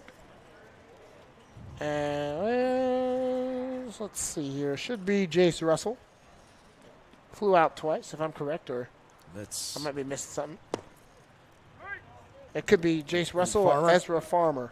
Farmer. Okay. So Farmer at the plate. He's the center fielder, doubled and flew out. Second pitch in there for a strike. Fast pitches, I'm pretty sure that's a 2 count.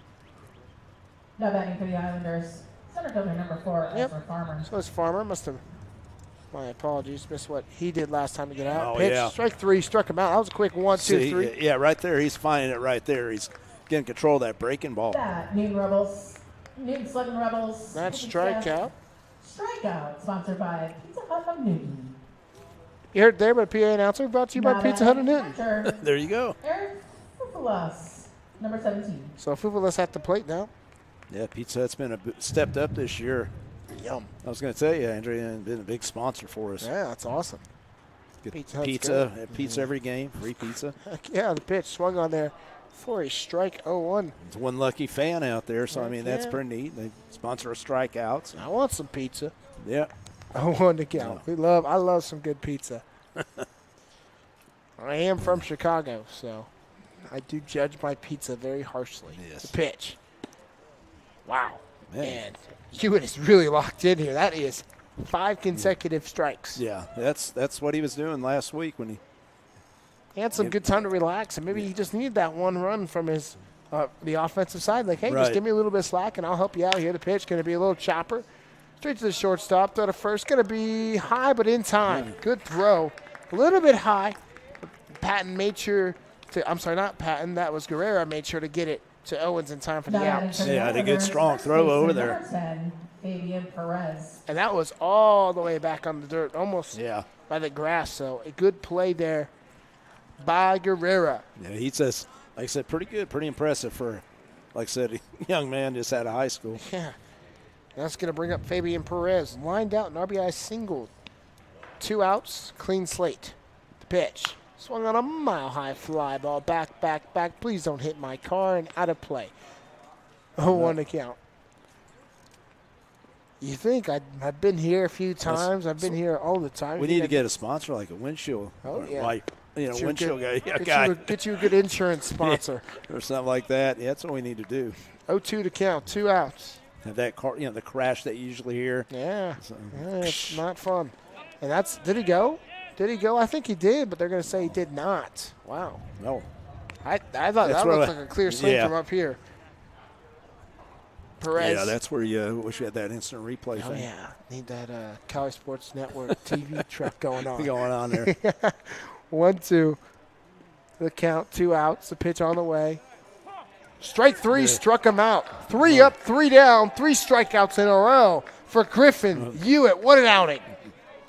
That strikeout And that is going to do it. is sponsored by your Pizza Hut of Newton. No one out pizzas the Hut. Right after that, we'll be right back. Your score, 2-1. We'll be back in the bottom of the 6th.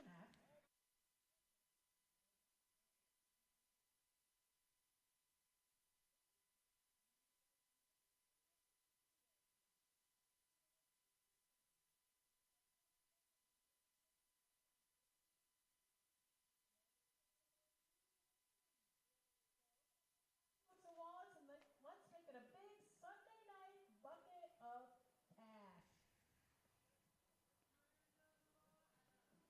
Let's see. I've been hitting like 40, 50 balls a day in my backyard, though. Have you? Past like 2 Just days. what, regular Yeah, some ready golf balls. Glass balls? Yeah, some pretty cheap ones, but they're working. I just use a Work wedge. on the swing. Yeah. You taking lessons? No. I'm just trying to learn by myself. I've been watching videos on YouTube, stuff like that. They say about keeping that left arm straight. Is that, Yeah. I have trouble with that. I have trouble right here. It's like I bend it. Yep, that's what I do just about it. Watch. You'll see me whiff a few times. I shake a lot of them to the right, but I figured out that was because I was like aiming that way, so I just had to fix my feet. See, like I whiff, Yeah. I whiff pretty bad.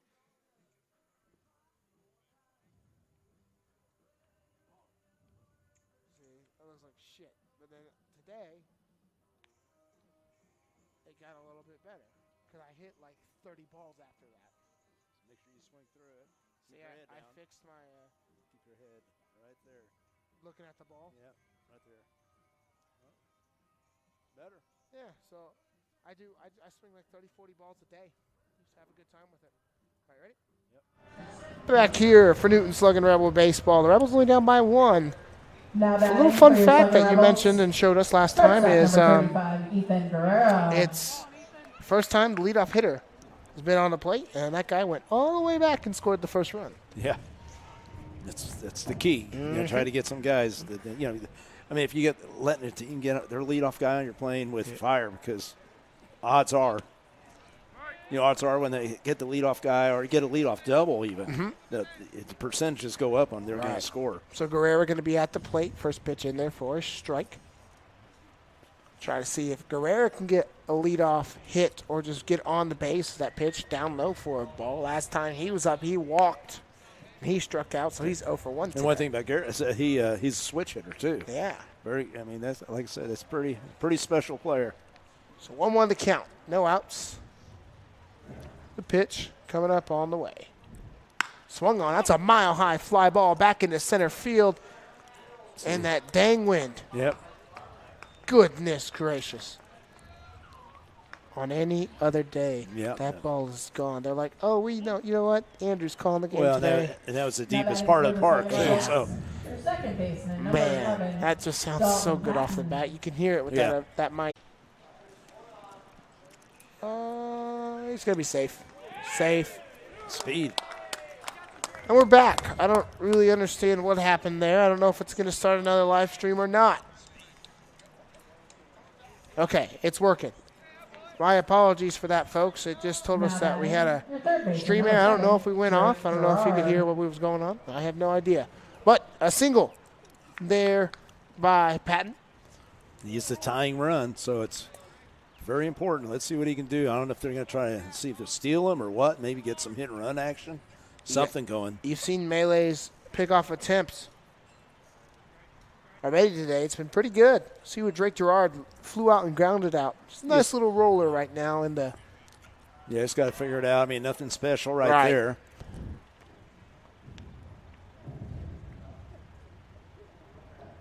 I have no idea what happened there. We apologize for that, folks, but looks like we're good and back on the same stream, so we're okay. So here we go. Still clean. Runner on first, clean slate. Mainly having a good day. The pitch high for a ball. Congratulations. What, Mississippi State? Yeah, Ole Miss. Sorry. Yeah. The Ole Miss. But One anyway, of those SEC teams out there. Ole Miss getting getting their first ever College World Series. College World Series. Oklahoma had a great season. Yeah, they did. They'll be back next year. Don't worry. They got this awesome center fielder. His name's Bryce Madden. He's going to be amazing. I might know him just a little bit. Might be a little bit biased, but you got to see him play a little. Yeah, still a little frustrated he didn't get a Gold Glove, but we won't talk about that. 2-0 the count here on Gerard, correction. My apologies. 2-0, pickoff attempt yet again, unsuccessful.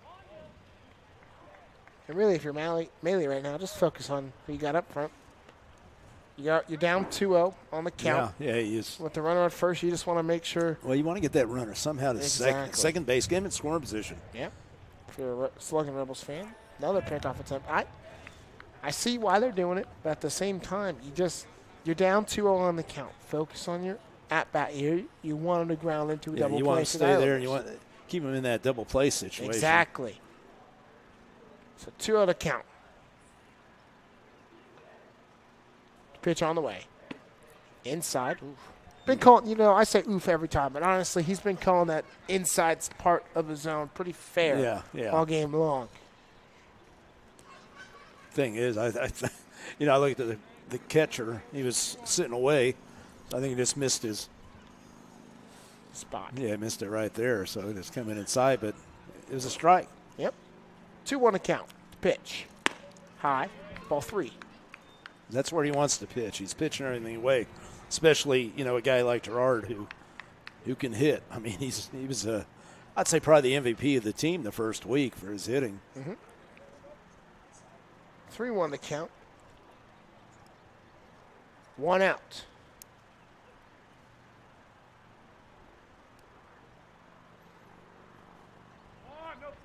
They're going to call it a time.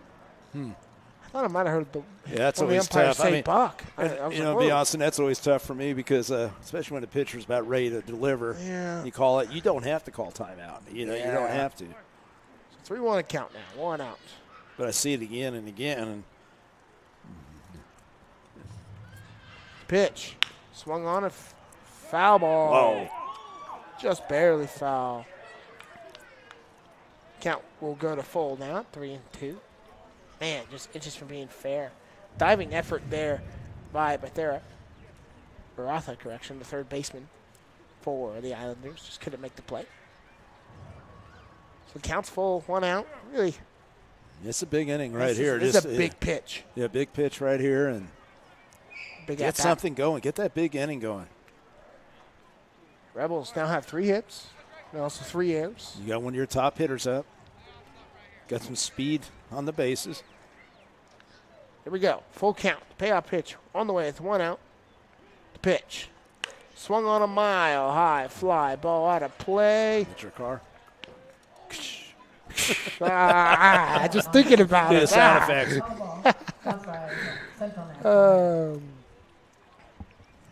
That's why I parked over. I get out of there. I try to park away. I told myself just park away, and then I was in. You forgot? You're so busy. I was setting everything up and totally forgot about it. It's all right. If it gets hit, it's fate. Heidi parks like about 3 blocks away, I think. So. Full count, payoff pitch. Swung on a little roller straight to third. Chance for a double play. Not in time. Gets past the first baseman. Going to be an error, definitely. Yeah. So he'll reach on a fielder's choice and get also an error. But runner goes to second. But now, unfortunately, you got 2 outs. Not the way you wanted it to happen, but you still get a runner in scoring position. First baseman number 12. It looked like a shortstop was covered for some reason, but it was second base, or I couldn't. Maybe. I didn't understand that. I don't know. Huh. Okay. I don't know. It's an error. It's an error. That's all I know. So Gerard's going to reach on error. Okay. And Owens ground out twice. Due today. Let's see if he can get it done right here. Clean slate, 2 outs, a pitch, a little roller. And that's going to get through the gap for a base hit. Yeah, it's just too bad right there that didn't get a good jump. There's 2 outs. Yep, and I think Gerard wanted to play it safe. Thought it might have been caught there by the shortstop. Good move. I'll take it. Now runners you have at the corners with 2 outs. Rebels down by 1 run. Looking to tie it up here in the bottom of the 6th. But that's what we're talking about, adjustments right there. Those kind of hits you got to see today. Right. C&I getting them through the infield. But now, also the Rebels, 4 hits. Might have a quick conversation at the mound. But it's just like you look, how Patton started this. I mean, it was a ground ball. And it looks like that's going to be the call to the bullpen, and it will be. This call to the bullpen is brought to you by Pizza Hut at Newton. No one out Pizza Hut. We'll be right back to the 1-year score. Oh, wait. Is he staying with him? Is he? I thought all the players were out. Yeah. Guess they are going to stay with him. Okay, well, Pizza Hut just got a free ad read, but it's okay. All the Kingman players were out. I thought everyone thought they were going to make the call. Out on the field almost. Right. To congratulate you when the pitcher comes off. Right. But okay. They do have 2 outs. Trying to get out of it. They got Palmer up, who walked last time. Yep. This situation, he had a home run yesterday. Man, that'd be great. Pitch. Swung on a mile-high fly ball out of play 0-1. All he needs to do is a little base hit to get this thing tied up. Exactly. I'll take a nice 3-run bomb right now. 0-1 to count. Tying run, 90 feet away from home plate. Pitch, runner goes. Swung on. Throw to first. Uh-oh. Oh, they're trying to do. Look, what's he doing? What are we doing here? Oh, he's just trying to get a little. He's going to get to second. He's trying to get in like a rundown and double steal type thing. Yeah. But, getting a rundown and have third base. Trying to get him to throw. That's actually I got you. Yeah, they're trying to throw it to second. Yeah. So then Gerard could get to home and tie the game up, and he just will go back to first. Smart play. Pitch. Swung on there for a strike. Struck him out. Gerard stays at third. Oh, man, that's not the thing you wanted there. Great opportunity right there. So that's going to end the 6th inning. Rebels close, but couldn't get it done. 2-1 your score. We'll be right back for the top of the 7th.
Back here in Newton Rebels.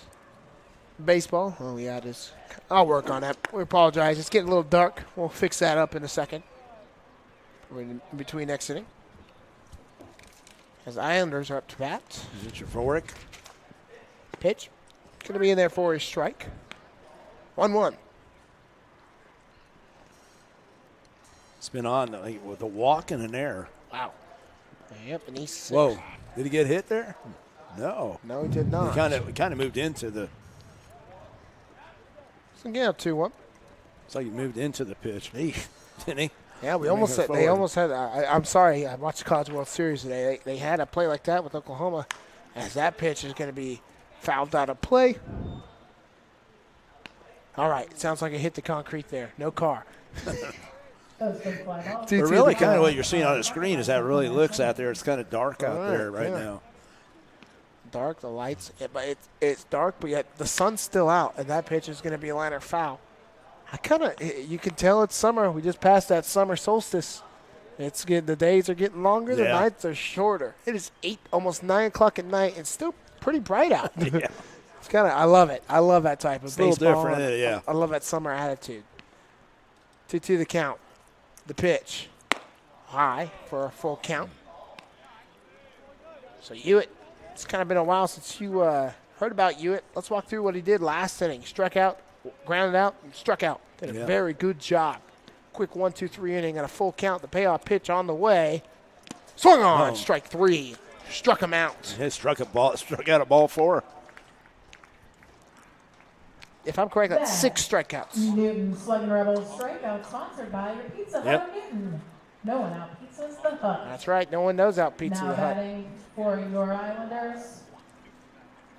Gavin Barada going to be at the plate. You know, a tough game like this, it's hard to figure out who the player of the game is, too. It's gonna be, you could say Hewitt, or kind of getting in clutch these past few times. You could also say, I think, honestly, it's got to be, if it ended right now, if the Rebels, it'd have to be, I think, Brandon Harper get that RBI singles. That's going to be Roller. Will it get the gap? No. What a play there by the second baseman. Oh, my goodness. Patton gets it done to Owens for an amazing play. Nice and smooth. Good footwork. Getting there in front of it. 2 outs. Real fast. Returning to the For the Islanders, back to the top of the lineup is Jesus Cruz. Jesus Cruz. Going to be at the plate. 7th inning. Yeah, he singled his last time up. 2-1 your score to pitch. Oh, wow. From release from where I was at, that looked like it was going to go long high, and it curved right in close to the zone, but still just a bit outside 1-0. 1-0 the count, the pitch. Down low for a ball 2-0. See, I think they have anybody in the – can't really tell. That's one thing I don't like. You say maybe we need to get a monitor for us. Bullpen cam. Oh. That's going to be inside. No hit. 3-0 the count, though. He's throwing a lot of pitches. Yeah, I wish I could keep better track on that. I bet if I log into Point Streak, it will tell me, though. Let's see. Pitch. Going to be in there for a strike. 3-1. Griffin, he's fighting in there. You know, he's staying in there he wants to finish this inning. Pitch down low, ball 4, walked him. You walked the lead off? Don't like that. 2 outs, though. Now batting your shortstop, number 3, Tyler Shepard. And Cruz has been on base the last 2 times. Going to bring up Tyler Shepard. Walked, struck out, and grounded out. Trying to get Point Streak up so we can see how many pitches Ewan has had on the day. Getting the ball up a little, which means, you start getting a little tired. Of course. Let's see, but I think they got some, I can't tell because they keep looking over there. So they're up, so we don't know who it is. Yeah, he's got to be getting pretty tired. Yeah, I mean, he's had some tough situations too. And he'd be the first to admit he's the kind of guy, he'll tell you the truth. He'll tell you, I didn't have my A stuff. But he battled. I mean, only 2 runs. I just looked up Newton Rebels roster. For some reason, it brought up Zach Bravo. Like, oh, we haven't seen Mr. Zach Bravo in a while. Zach. He was at West Virginia. That's crazy. He's had quite a career. Yeah, he has. 2-1 to pitch, swung on, throw to second, going to be close. Oh, and lost the ball. Runner will advance to third. You got to. What? The third out? They must call an interference. Oh, he struck out. Oh, he struck out. Okay, goodness. I was going to say, but still, you got to stop that ball. Yep, so we're going to head to the bottom of the 7th. We'll stretch here in Newton, Kansas. They're Sluggin Rebels down 2-1. We'll be right back.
Ball game. That's the 7th inning stretch, folks.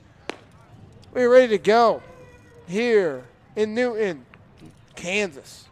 Let's get some runs, as Harry Carey would say. In the bottom of the 7th inning, Rebels down 2-1. Still trying to get a new pitcher for the Islanders.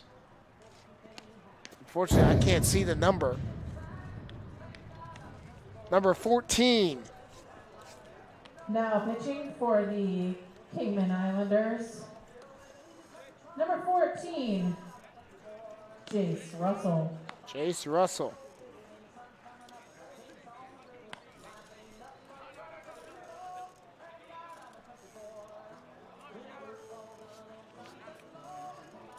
The DH actually had Jace Russell DH him, and now he's going to pitch for the Kingman Islanders.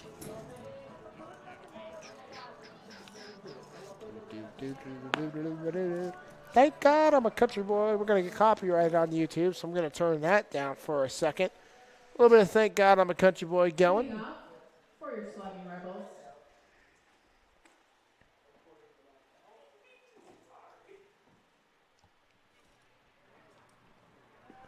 So, new pitcher Designated hitter number 1. for the Islanders. Micah Dvorak. Micah Dvorak, going to be at the plate for the Sluggin Rebels. Jake Russell, the new pitcher for the Islanders. So Maley's going to end his day after 6 full innings. You can kind of see that coming. I'm guessing he had a conversation with his coach saying, let me get that last out here in the bottom of the 6th to pitch 6 complete. Giving up 4 hits on the day, not bad. No, he did a good job. He pitches well here. 1 run, 4 hits. Yeah, he had all year last year. Yeah, he's here all last year. Used to the mound. I mean, he did a fine job for us. So here we go. Clean slates, no outs. New pitch from the DH, Jake Russell. He was DHing on the day. The pitch, way high. 4-ball, 1-0. Got to call a lot of softball this year, too. So every time a pitch is high, I think of all those softball chants they did. Oh, yeah.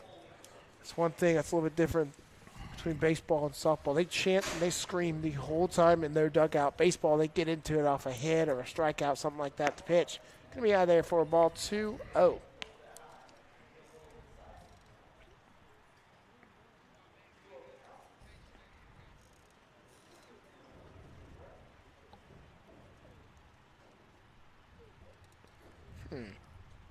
So Jake Russell, it looks to be his first time ever pitching. It's right here. I was his just point looking streak, at he's it. got no innings pitched, no balls, no strikes, and a .0 ERA.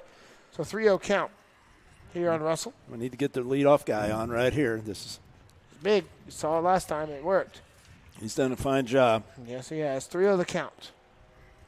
No outs. Pitch. Oh, in there for a strike. Courtesy strike. All fastballs so far. Yep, Dave Burrows says usually if it's anywhere near the zone on a 3-0 count, they'll give him a call. Yeah, they do that. 3-1, no outs. The pitch. Ooh, I thought he was going to call a strike for a second, but we'll give him the ball. We need that. There we go. This is what we talk about, short game or whatever, little ball, whatever you want to call it. But, definitely execute. Yeah, and Dvorak had to sacrifice bunt his last time up to advance the runner. And now here comes Jack Bell. He has had 2 deep flyouts. One to deep center field, the other to deep right field. Yeah, I just looked over there at Coach Olson. He was talking to Coach Jones, Josh Jones, telling him, call something. So we'll see what – he has Josh Jones. He has him coaching third base for him. Right. So we'll see what he does. Let it rip. That's all I got to say. And, I've seen Jack Bell. He's had some good bunts. We'll see what third base playing back. Yeah. There's a classic, good old train horn here in Newton, Kansas. The pitch. Outside, down low for a ball, 1-0.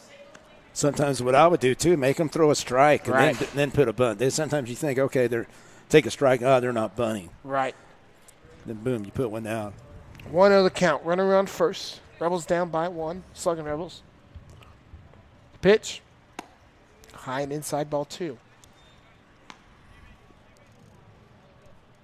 Yeah. 2-0 the count. Well, fastball so far. I don't know if he's thrown any other pitch, has he? I don't think so, no. He's just trying to get it over the plate. 2-0 the count here to Bell the pitch. Throw to third. Close. First, sorry, not in time. A little baseball dyslexia there for you. Yeah. 2-1 the count. No outs. Like I said, you never know. That's what helped score that one run. On a play like that, hopefully they want to throw it away. That's for sure. 2-1 to count, no outs. Pitch. Oh.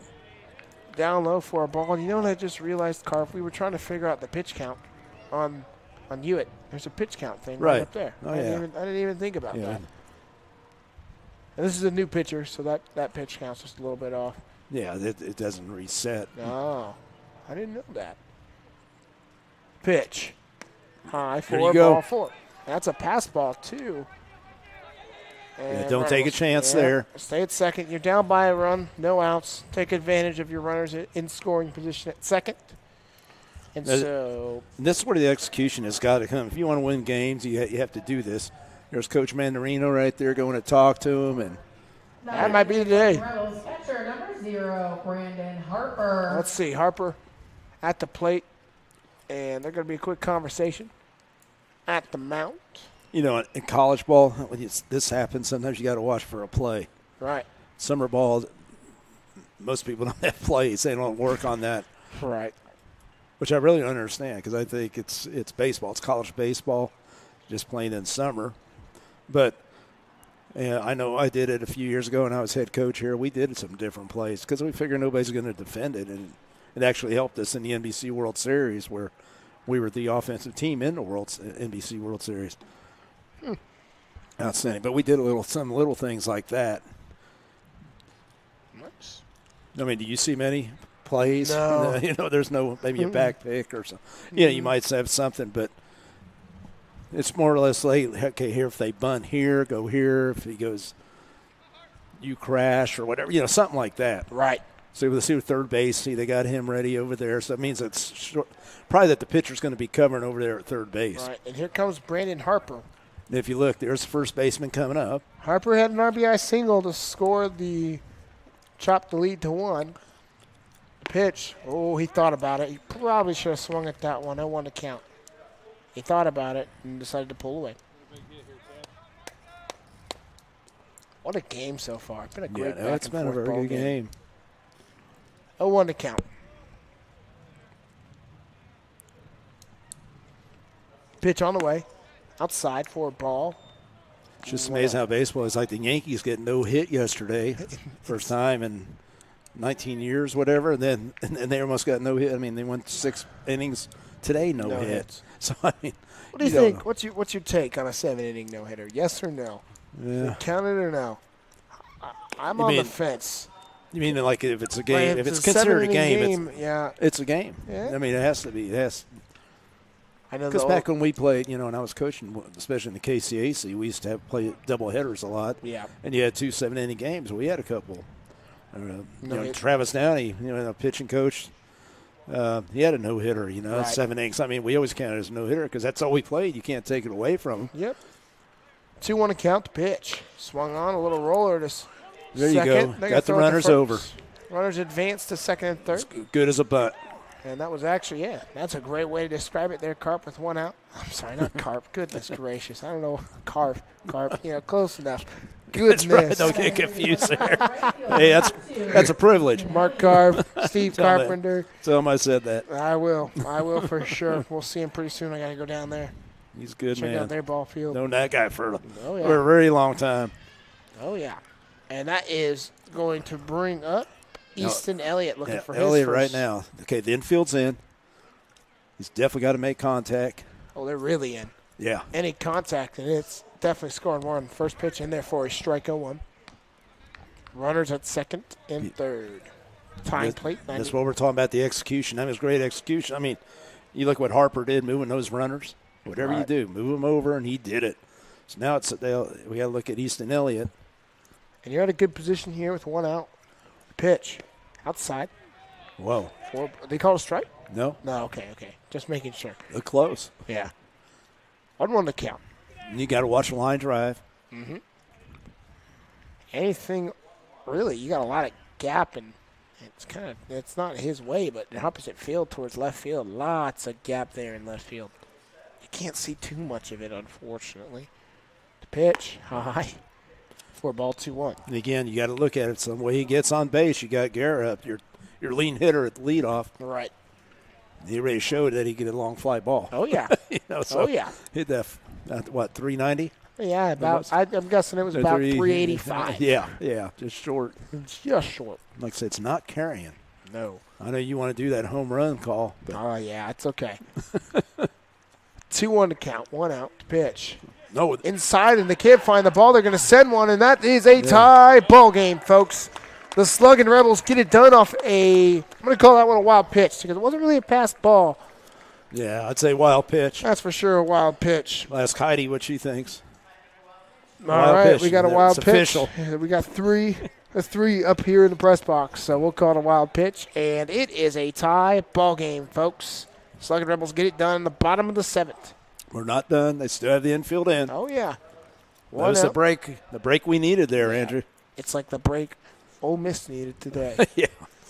Unfortunately, All it gets the momentum. OU. And, I'm not a big I'm turning into an OU guy, but I wasn't a big OU guy, and that's going to be a walk there. But I do want, I was hoping to see, I always like to see Game 3, Oh, yeah. I always like that last game when it comes down. I don't care if it's Game 7 or World Series, Pro Ball, whatever. Right. So Elliott gets the job done, walks. Now we're in the top of the order. Ethan Guerrero going to be at the plate. He's due.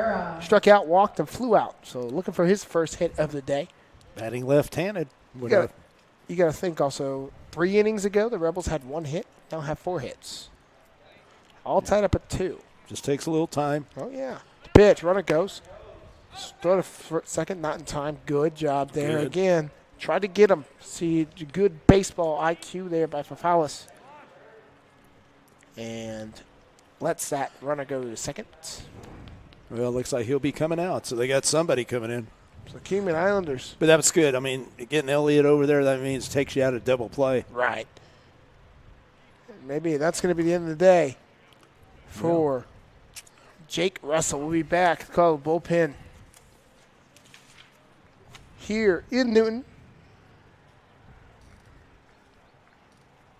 Is brought to you by Pizza Hut Newton.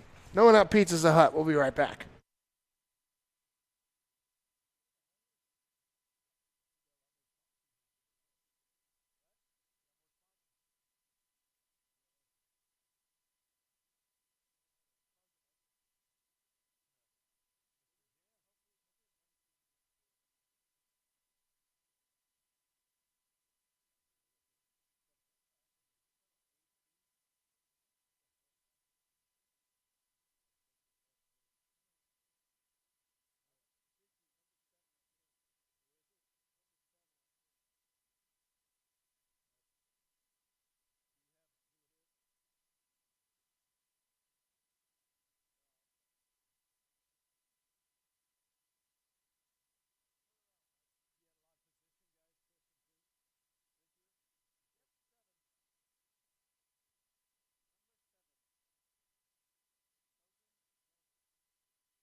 Back here in beautiful Newton, Kansas, you see the sky kind of setting the tone. It's a beautiful day out here, and they got a new pitcher, Hogan Shelby, the new pitcher for the Kingman Islanders. I've been saying his name wrong all game long.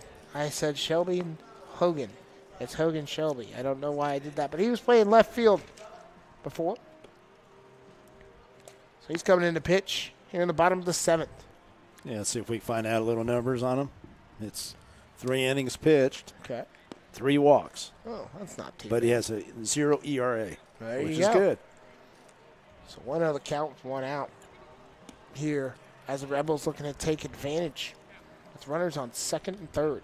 And they do 1 have out. some good pitch. I mean, they have some guys 2.3 ERA, 3.8, 4.2.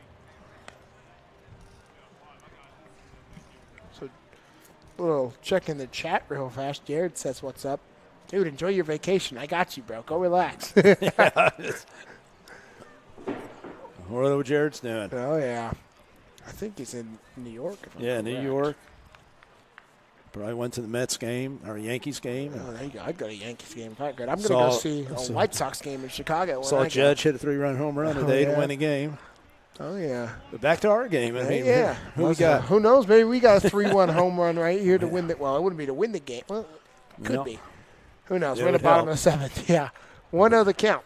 First got- pitch from Shelby So we here. got a new game, though, 2-2, and have our best hitter up. And time called. After just had some warm-up pitches. I think they got to talk sides out real fast.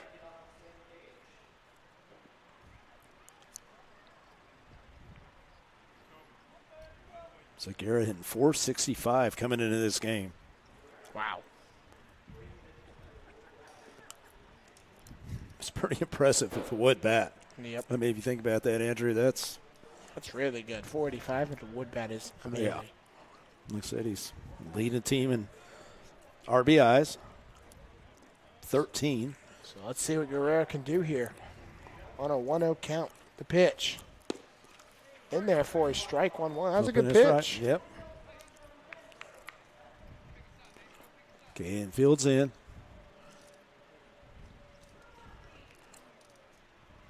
So 1-1 to pitch. Swung on. That's a Yeah. deep fly ball in the Right in left gap.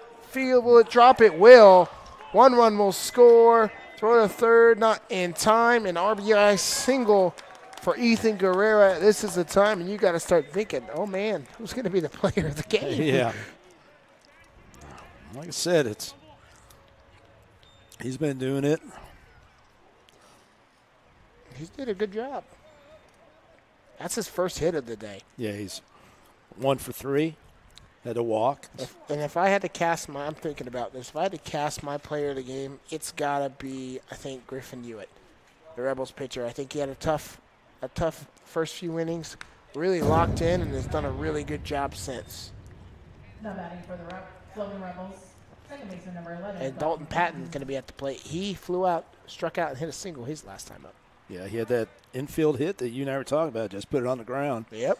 So we'll see what happens here. Pitch. Down low. Good stop there Very good stop. by Fafalis. That's what you're talking about catching, man. It's so tough just to, right there. It's like you're a hockey goalie almost.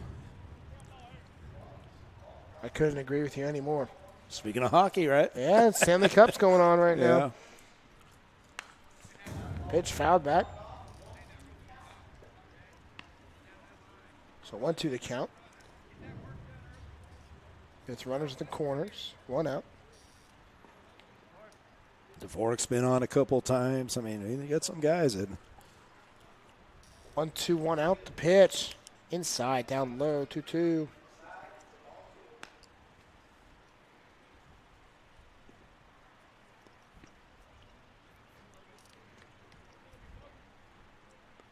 So 2 to the count. 1 out. The pitch. there. Did it hit Here him? we go. It didn't. It's going to be a pass ball, though. 1 run will score. Rebels extend their lead 2-4. The train approves of that pass Yep. ball. On cue. That's kind of on cue, the train. Yep. So the count's now full. Train's excited. Yeah. Train is very excited. Newton Railroaders right here, folks. I don't know if you Yeah. know much about Newton, Kansas. The railroad. It's all around. Yeah. Pitch. Swung on. Strike 3. Struck him out. So 2 strikeouts now for the Islanders. Gerard has a great chance coming up now. Yeah, he does. Number 7, So here comes Gerard. He reached on there and ground out, flew out, looking for his first hit of the game. 2 outs, runner on second. You know, you've been in this league for a few years. We always talk about it. Every win, I mean, is huge because you know how tight it's been. Well, I think I don't know. I haven't checked the schedule completely, but you know, I think Casey, the past commissioner of the Sunflower Collegiate League, always did it a smart thing, and they always put Cheney and Hutch in the last weekend. About every year, I swear it happens. And those two guys usually battle it out for the championship game in that last series. Every win counts. And it's so tight at the end. That's what I love about the Sunflower Collegiate League. Pitch in there for a strike 1-1. Well, we get Hutch this year. So, oh, yeah. So, I mean, it's pretty much. So, I mean, we got Cheney coming up. We've got we got some battles coming up. Cheney's got a lot of returners. Hutch's got a lot of Wichita State guys. Also a really good team. You always kind of see them. That's going to be a little roller. Straight to the shortstop. He heard it from the glove, and he'll get the play. But, man, that was a very hard-hit ball to the shortstop. But the Rebels get it done, get the lead back, and are now leading 2-4. We'll be back for the top of the 8th. You're listening to Sluggin Rebels Baseball live on YouTube.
Back here in Newton, Kansas, new pitcher for the Rebels. Number 34, Zach Gillick. Zach Gillick, I mean, very well known, 4th year here, and the all-time strikeout leader. Good luck taking that from him, ever. Yeah, that's going to be tough. You probably have to stay. You probably have to play He's at all the way from your freshman year of college, meaning like your senior year of graduating high school, all the way to your senior year of college, as Gillick's going to give up a hit in the right field, and Kingman gets first hit in a very long time.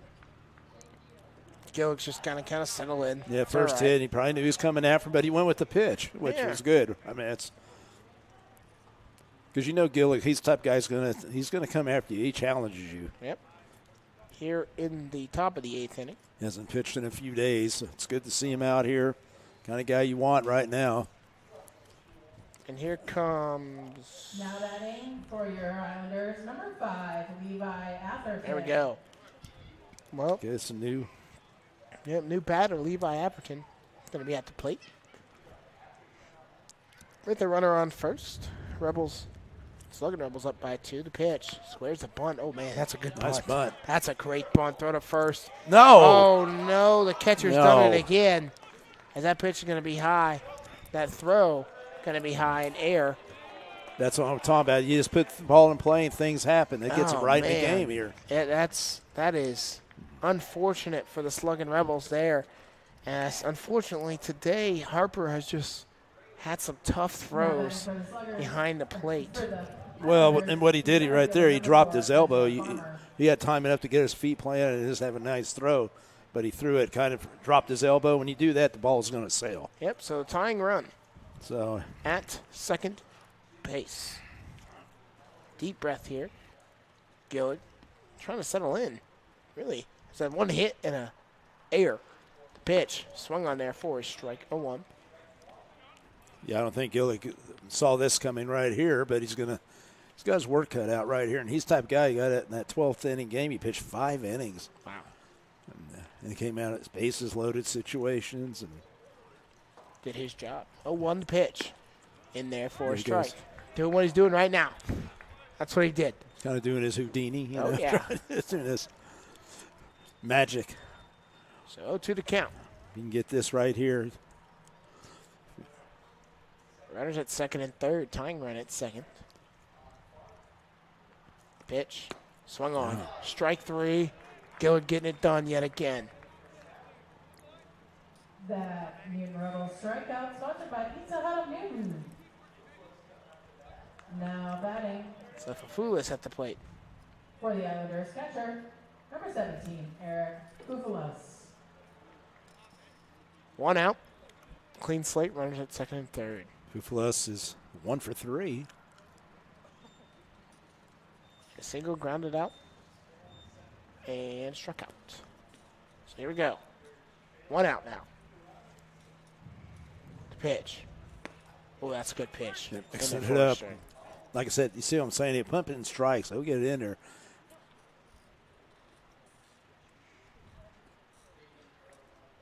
So here we go. 0-1 to count. 1 out.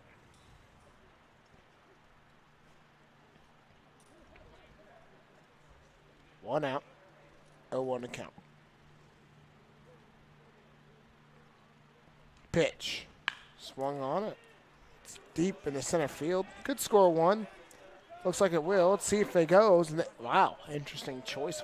Well, that was a great throw there. Yeah. Also, Palmer has a great by the arm. center fielder Palmer. Islanders wasn't must too have saw deep the either. arm yesterday because if I'm fresh, I would probably sent them being down by 2 in the top of the A's. Now you got 2 outs. Ugh. I don't know. Fabian Perez, 1 for 3 also. This could be interesting, but look at that also. Back-to-back outs Yeah, like I by said, Zach it's, Gillig.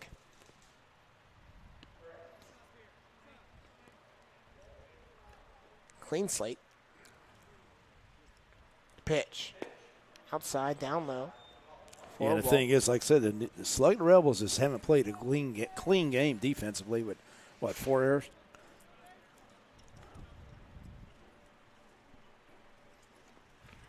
Yeah, 4 errors on the day. 1-0 the count. Thank you, Mr. Craig. Pitch swung on, fouled away. Good old Mr. Jim up here.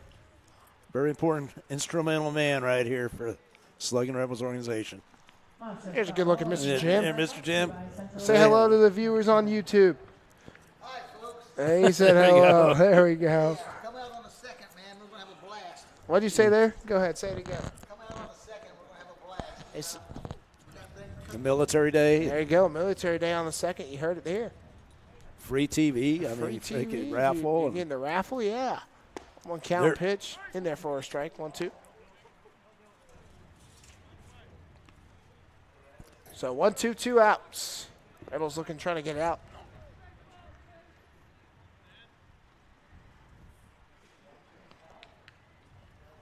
One, two. Runners at second and third still. Gillig trying to get out of this. The pitch. Down Whoa, low. nice Good block. stop there by Harper. Made some tough throws, but not a bad day. Not a bad day at all. Keep working it. Try to get more of a crowd in here. Good gate number. Yeah. 2-2 keep the that. count. That all goes to the organization. Pitch. Swung on. No, and I that's guess- foul. Oh, Barely. scary, wasn't it? Yeah, I like to call those bloopers, little bloopers. It's like Zach's worked pretty hard right now. Let's Yeah. get that one pitch. On a 2-2 Perez is count. battling right there. He's battling. Throwing a couple different pitches, and he's still fouling them off. Right. So bad throw there by Harper on the bunt. Advances runners to second and third. Gilligs really shut it down with back-to-back outs. Deuces wild, 2-2 count. The pitch swung on, fouled away. And there goes the sound my effects. car. At least you could have got the dirtiest car today, Yeah, right? I thought I was. I had some bird droppings on my car when I went to go drive it here to Newton today. They had fireflies. That's 2-2 the count. The pitch. Oh. Ooh, down low. Ball 3, full count. Don't want to load the bases here. You hear the Sluggin Rebel players. Yeah. All right, so here we go. Full count, payout pitch. Biggest pitch of the night here for the Sluggin Rebels.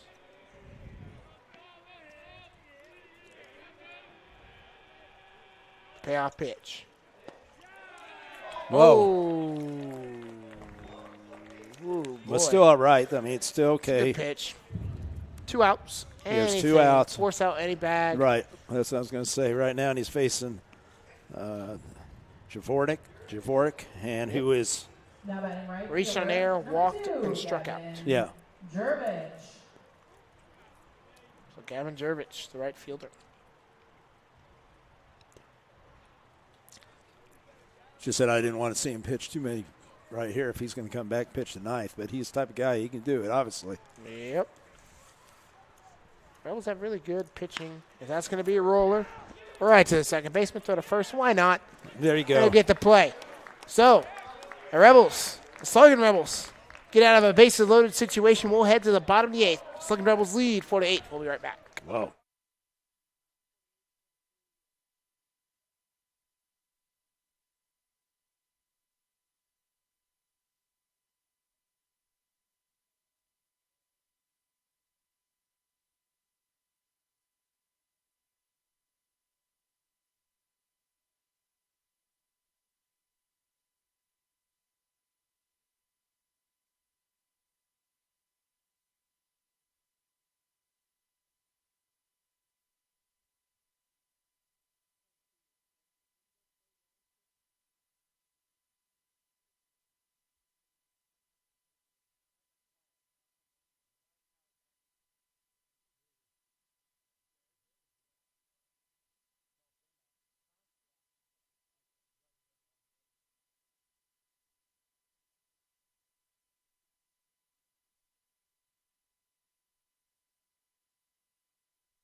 Back here in Newton, Kansas. It's getting kind of dark now.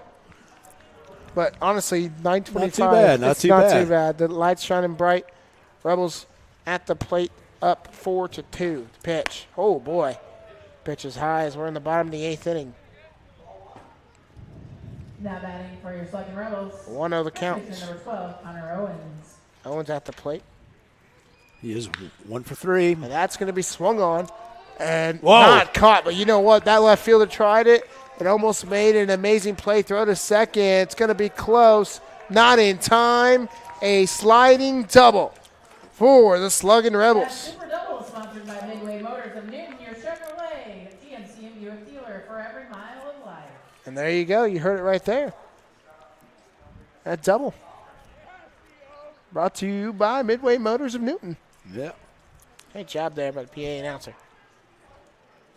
And who hit that double again? I apologize. That was Connor Freeman. There- Connor Owens. There we go, Connor Owens. I was trying to find that's back-to-back hits for Mr. Owens. They didn't even give me enough time to read it.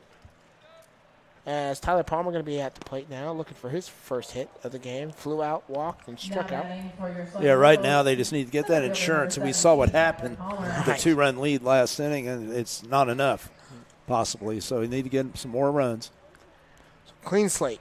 No outs, runner on second. The pitch in there for a strike. 1-1.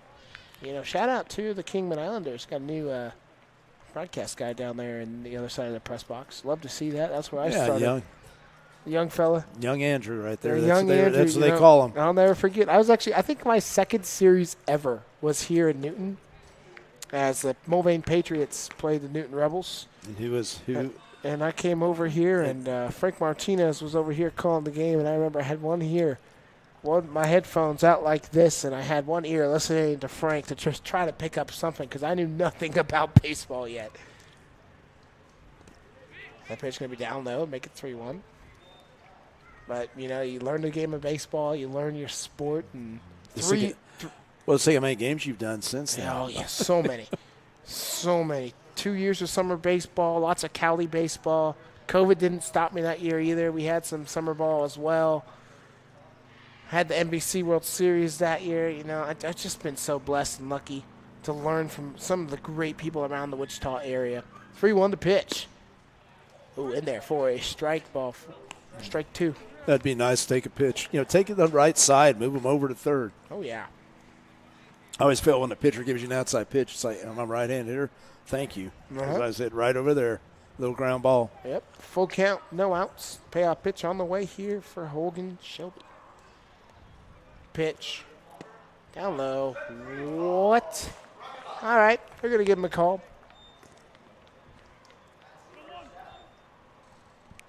Ball looked a little bit down. Yeah. It's close enough. Yeah, you're close enough. Yeah.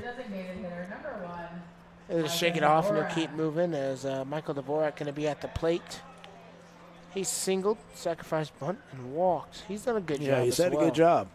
He was our co-MVP last game against the Lobos. Yeah. The 12th inning affair. Yeah, you know, if you get that nice Sonic gift card, I guess, you know, after a game like this, you'll be just going right to Sonic. Not even home yet. I'm going to go right to Sonic. There you go. I got this gift card. Might as well use it right now. With Dvorak at an 0-1 count. I think I'm going to make my way down to Wendy's before I leave Newton. Get me one of those new strawberry Frosties. That sounds good. Oh, yeah. 0-1 to pitch. Down low. 1-1. Sure, stick around tomorrow. Sounds good to get a turkey sandwich. How's that? That sounds good. Oh, yeah. Turkey sandwich sounds good, too. 1-1 the count. Have a live stream tomorrow. I might not be here, but I'll leave the equipment. He'll get a good stream no matter what. As that pitch is swung on there for a strike. 1-2.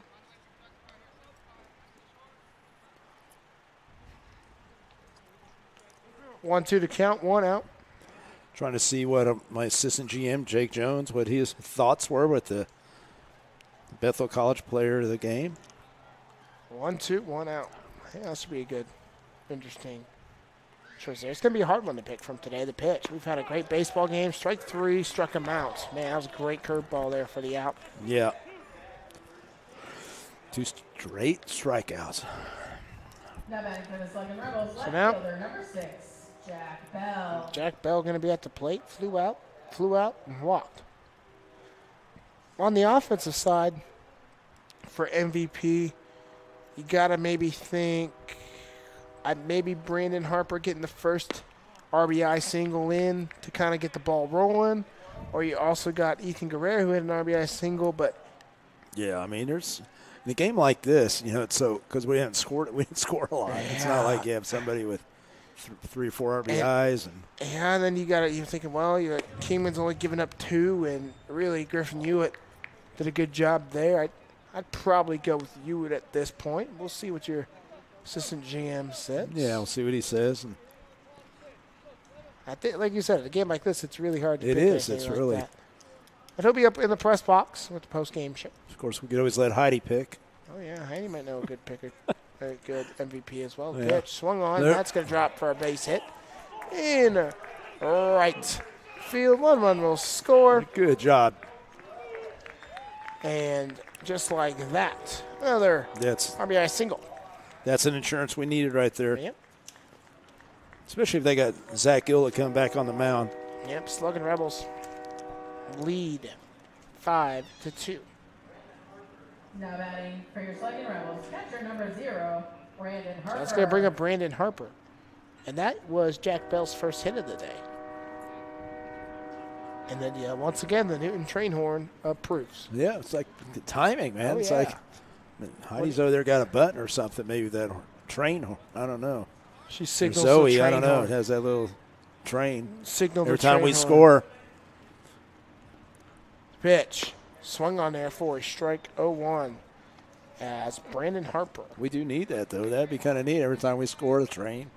Yeah. Man, let me tell you, at Grand Junction, Colorado, every time they hit a home run, they had this air horn that they'd play over the loud system, like it's like it's a hockey goal horn. I'm pretty sure it's from the Blackhawks, but it was so like energetic after every hit to just hear that horn. So we need something like that. Get that going. Oh, we could get it going. Everybody in Newton hear that. So 0-2 the count, 2 outs. Here in the top of the bottom of the 8th, correction, the pitch. Whoa. Inside. Thought I was done. 1-2 the count as Hogan Shelby trying to end the day. The Rebels trying to get to the top of the 9th and wrap this baby up. Pitch. Swung on. Holy cow, that's a mile-high fly Yeah, ball. that's pretty high up there. That's Out of play. not hitting a car. No Hopefully. No crash. No crash.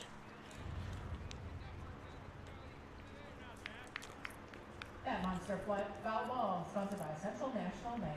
There you go, Central National Bank. Thanks to Heidi, foul ball sponsor. Another good reason to have that effects, Mike. There you go. Don't have to remember to read the ads because the PA girls got it. 1-2 to count. 2 outs the pitch. Runner goes, swung on. That's foul. Another one. So 1-2 to the count.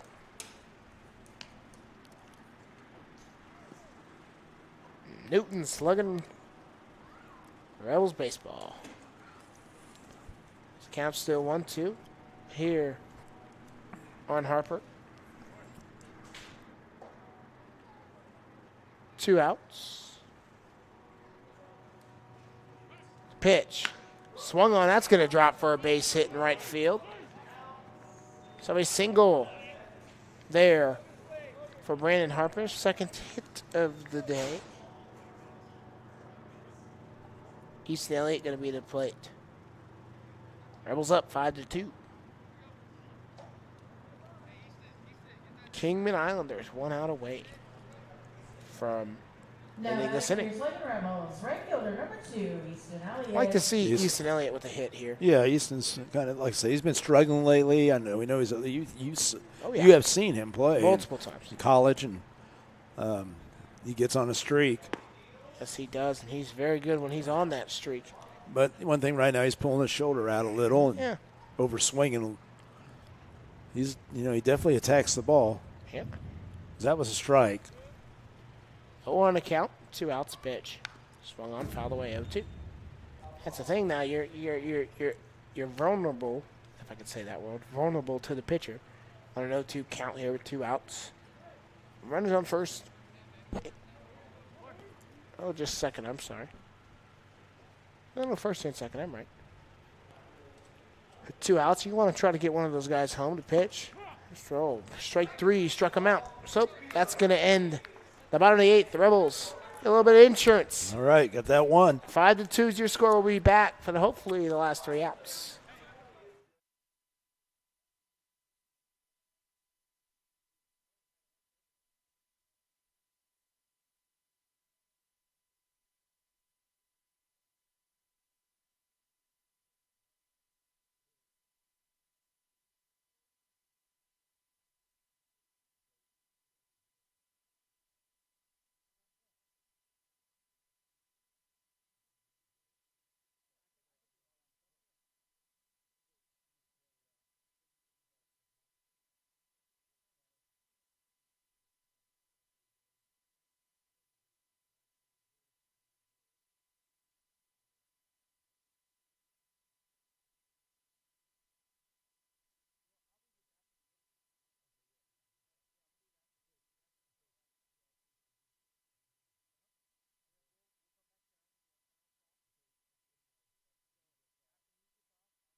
back here in Newton, Kansas. You might have an idea who the player of the game is. You just stick around.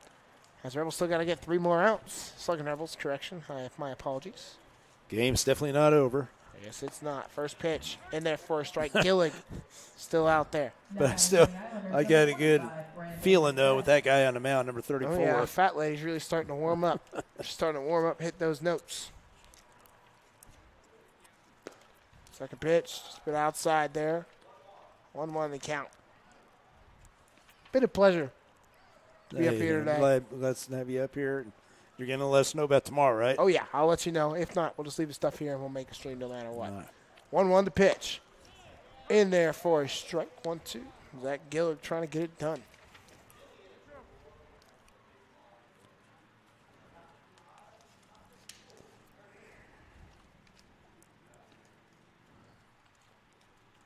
The 1-2. Pitch on the way, swung on. Oh, Whoa. I don't know what that hit, but Sounded not like a my cooler. car. That's all that Oh, matters. yeah, that's sounded like a car. That It didn't did. sound good. I looked down for a second. Her cunk. I was like, oh no, please don't be my car. But it was still in the field of play, so we're okay. 1-2. The pitch on the way. Oh, down Almost got it. low. I thought he might have went there. Make it 2-2.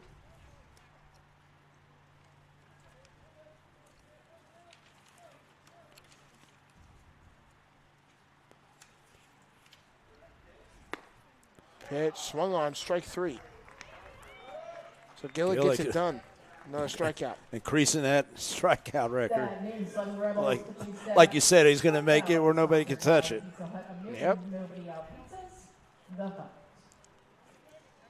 Have to get with Jay Gibbs and figure out what exactly that record is. Baseman, number 21, Jesus Cruz. I didn't know Gibbs was here today. No, he's in Kansas City, but he still helps us out. Oh, yeah. Does our social media. Nice. Yo, Gibbs, I miss you, bud. I haven't seen you in a while. I know we had fun last year trying to figure out production truck about every other day, but Yeah. it was a fun time. 1-1 to count. Yeah, we had our problems. Oh, yeah, we did, but we got it going. The we got internet. it going. The internet, everything. It's all working out pretty well tonight. Other than my little mix-up, I think I might have accidentally pressed stop going live for a second. No home run call today. You know what that means. It means I got to find a way to get here tomorrow. That's right. Need to get here. So 2-1 to count. Part of the family. The pitch swung on, fouled away, 2-2.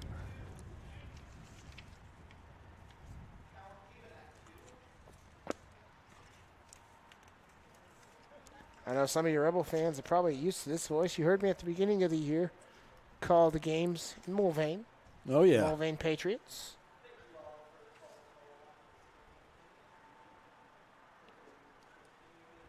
So 2-2 to count, 1 out. The pitch on the way, swung on. Oh, looked fair, but just about foul. Brian White says Brandon Harper for MVP. We'll have to see. Who That's knows? right. Well, let's see. It's up to Heidi. So, Yeah, Heidi's going to make the final call. yeah, fine.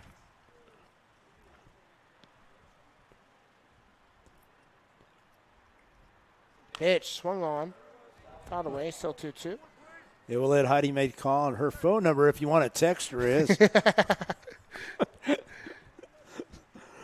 I'm sure she'd like to hear your votes.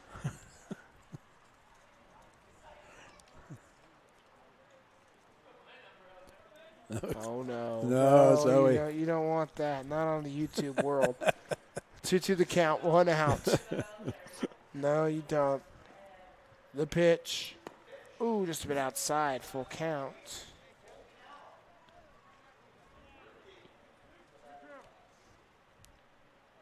Fifth plate appearances by Jesus Cruz. First time he's went against Gillick right here in the game. So here we go, the pitch. Ooh, didn't Whoa. go. No. Boy, that ball broke. Yeah, it did, and it broke fast. It looked like it was in the zone, and I thought he was going to swing there, and he did not. So you got to be careful now. Yep. Runner on first, tying run at the plate. Now batting the shortstop, number 3, Tyler Shepard. He's 0 for 3 with a walk and 2 strikeouts. So here we go. Shepard trying to get something going with the runner at first. Tying run at the plate. The pitch swung on. That's a mile-high fly ball. There we To go. make the play. Zowens. Don't make the catch for the second out of the inning. That's exactly what you wanted to do Yeah. right there. You know, it's one thing I always talk about. I always tell my pitchers, I said, what's the perfect inning? 3 strikeouts? No, I said 3 pitches. If you get out, and a lot of pitchers, I know a lot of coaches now are, well, we want strikeouts. We want strikeouts. That's what we're going for. And I always felt like strikeouts, that means you have to throw a lot of pitches. Yep. All right, that guy's 3, like Greg Maddox, get a complete game and 59 pitches. So here we go. First pitch. In there for a strike. That's the thing Shelby about Hogan. baseball. There's so many different philosophies, and Yep. that's what I always tell players too. When you're going to a college, make sure you find the right philosophy and Yep. what kind of, talk to the coach about that. So 1 to count. Pitch all the way, swung on, foul away, 0-2. The Sluggin Rebels. I've heard where that player goes, he has speed, a lot of speed, and then he goes to a place where they don't run. Exactly. Yeah, that's not a good fit. So 0-2 to count here. Rebels 1 strike away for getting this, as we like to say it in my generation, dub. Getting all that lingo going. Oh, yeah. I'm learning. 0-2 the pitch. Swung Well, on. did Did he he go? go? I don't know where the umpire is. Did he go? No. I looked over at Yeah, first. He wasn't there. Sounds like they didn't want to end the game that way. No, they didn't want to go home that way, so we'll keep playing. 1-2 to count. Brian White says, I do enjoy to y'all listen. I'm sorry. It says, I do enjoy listening to y'all call the game. Us parents that aren't able to attend, thank you guys for streaming. Well, thank you. 1-2 to count. It's the reason, a big reason we do it for you guys. Yep. Pitch outside. Ball 2. Gillick trying to wrap this baby up. The train horns just sounded, so that must mean we're about to get the last strike. This is it right here. I think Zoe's pushing that button over there. Yeah, she is.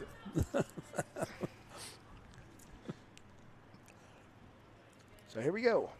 2-2. The train horn sounded already, so I wonder if Gillick's got a little telepathic thing. Let's see what Let's happens. see what happens right here. 2-2 the pitch. Yep. Right there. That was. The train horn called it. And that is the ball game, folks. The Newton Sluggin Rebels complete the comeback, being down 2-0 and win it 5-2. Thank you so much. We're not going anywhere yet, though. I'll be back for the post-game report. Once again, the final score, 5-2. Sluggin Rebels.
Well, here we are. We're back, and we have a special player right here, Brandon Harper, who is the Bethel College Player of the Game. Congratulations. Appreciate it. So first, we're going to get into the game, of course, but first we want to do a little player profile. There's people out there watching, and we want this is going to be on forever. So, you can tell your parents, your grandparents, everybody, all your friends, hey, you can watch this, get on YouTube, and you can see it. So let's talk a little about you. Where are you from? I'm from Tulsa, Oklahoma. All right, that's a good place to be. And what college are you at? I'm at Eastern, Oklahoma State. Okay, what year? College. I'll be a sophomore. All right. What are you going to major in? I'll do general studies in junior college and then try to do kinesiology at a 4-year. That's good. You got a plan, man. I like yeah. that. So what's some of your hobbies? Pretty much just work out and play video games. A whole lot of baseball, really. So work out. What do you do? Workouts and lifting? Is that what you're saying, lifting, stuff like that. Like the heavy weights. Oh yeah. Hang out at the gym for a while with the boys. You know what I'm saying? Yeah. Well, I used to know that, but not now. Tell me about your parents. Who are your parents? Meredith and Casey Harper. All right. Do you want to say hi to them out there? So, hi, Mom. So you're proud of this guy, right? We are. Oh yeah. Talk about your siblings. My siblings, Katie and Christian. I don't know if they're watching, but maybe Katie's watching. How old are they? They're 23 and 24, so okay, a couple years older. Okay. And were they athletes? I mean, did you follow them? No, neither of them were actually. Huh. I'm the only one. Wow. Only athlete of the 3. Wow, that's pretty amazing. Yeah, I'm proud of you, though. Athletes and all around the other family, but the only one of my parents' children that I always thought everybody in Oklahoma was an athlete. That's I mean, yeah. There's nothing else to do, right? Yeah, I mean, I'm from the border. I went to high school in Arkansas City, which is 3 miles from the border of Oklahoma, so I was in Oklahoma all the time. Oh, yeah. Like in what high school were you at? I went to Bishop Kelly. That's good. That's a very good place, man. That's a lot of history there, a lot of great teams. How'd you guys do in high school? We were pretty good. My senior year, we were runner-up in state. Yeah, and, we always had a pretty solid team. Well, that's great. So what's your favorite team? Major League team? Whatever. The Dodgers. Anybody. The Dodgers, most definitely. Why is that? I've always watched them. I'm a big Yasiel Puig fan from back when he Puig, played. yeah. So I've been a big Dodgers fan for a while. Okay, you like? I'll tell you, they have one of my favorite guys there. Well, two of them. I like Trey Turner. Oh yeah. And I like Freeman. Freeman. Yeah, great guy. Great. Who's your favorite athlete? JT Realmuto. Why is that? Best catcher in the game. Yeah, he does it all, doesn't he? Oh yeah. He can run too. He can steal bases. He's the best. Special person to spend 5 minutes with. Who would that be? 100% JT Realmuto too. That guy's the man. We got to see if we can set that up for you. If you're watching JT Realmuto, I'll see what we can do. I'm sure Andrew, has some connections there. What's your dream job besides baseball? I want to do some type of physical therapy, maybe with sports, but I'm not sure yet. But physical therapy. You got time. You got time. Oh yeah. What level? I mean, what level would you want to do that with? I'm not sure if I'll do occupational therapy.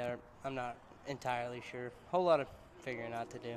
You got time for that one. You got time to get to play baseball and lift weights. You got to do all that. Yeah, lift weights. Well, let's talk about the game now. I mean, you were 2 for 4.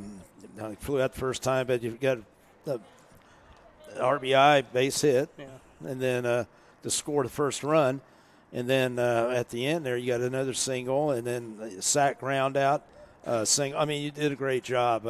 What was going on today? Because I know Andrew and I were watching the game, and it was kind of tough. He had a lefty on the mound that you were going against. Was it just tough for you guys to figure him out? And I think a lot of the times whenever teams approach us, like we get soft away, and we're a fastball hitting team. Obviously, if we've watched us all season. We hit the fastball, and whenever we get a lot of crafty lefties throwing first pitch changeup, stuff like that, we get behind in the first part of the lineup, and then we just didn't make the adjustment. So got to figure that out. Yeah, and that's something. Yeah, and that's as the game goes. The thing was that you guys stayed close, fought back, made it a 1-run game with yours hit. That was very important because that's what we were talking about. We said we have to get to 1-run game, and you did that because who knows what would happen, So, what do you think of the team so far? Oh, good group of guys. We have a lot of fun out there. It's just a bunch of fellas that want to win baseball games, and that's what it's really all about. Well, and it's something different that you weren't around last year. No. And the one thing I really see here is that you guys really support each other. You know, you're cheering each other on. I mean, pretty tight knit for a couple weeks. Yeah. That's what we were looking at. What do you think of the league? Good league. I mean, there's teams all over the place. There's always competition every day, and the most important thing is that whenever we came out here is you're playing every single day. You have basically, I mean, somewhat of a pro-style schedule. Like, you're playing every day. You get a couple off days, and that's how the summer goes. It's a lot of games, a lot of time to get good work in. Yes, except that darn rain, man. Oh, yeah. You know, I know you guys want to play. You know, not sit around, or you don't want to lift weights, you know, for 3 straight days like that. Not too much. Not too much. Heck no, we want to play. So what do you see? We were talking. I was talking to some of the players before. You probably heard me say it too. We get into July, we got to play our best ball. Oh yeah. You think we're on that path right there? Yeah, I think a lot of the times we're rocking the start, which is fine. I mean, we're getting used to the wood bats and stuff coming off our colleges. It takes usually a week or so to get used to that. But I mean, towards the end, all the guys will have to realize that whatever it takes to win, whatever you do to buy in and have an approach, do whatever you need to do to manufacture runs. And right. I mean, I think we can do that. I think we have enough talent. I think it's just more about the approach right now. We just need to get better against facing that type of pitch. Oh, yeah, exactly. Well, here's the thing, too. You as a catcher, Andrew and I talking, you know, we both have a lot of respect for catchers. He's going to be meeting Buster Posey here, 2 days. He's getting excited about meeting Buster.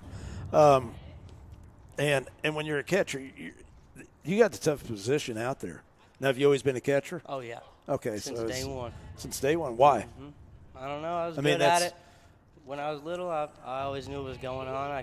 I was always bossy. I'd yell at people, and coach was like, "Yeah, you're good back there," and it's just been my position ever since. And I've always talked to my catchers in college and everything that you guys are the coaches. Oh, yeah. You guys are the coaches out there on the field, and you know, because you see everything. How tough is it with the pitching staff learning all these guys? Because you never even met these guys, and they're all different.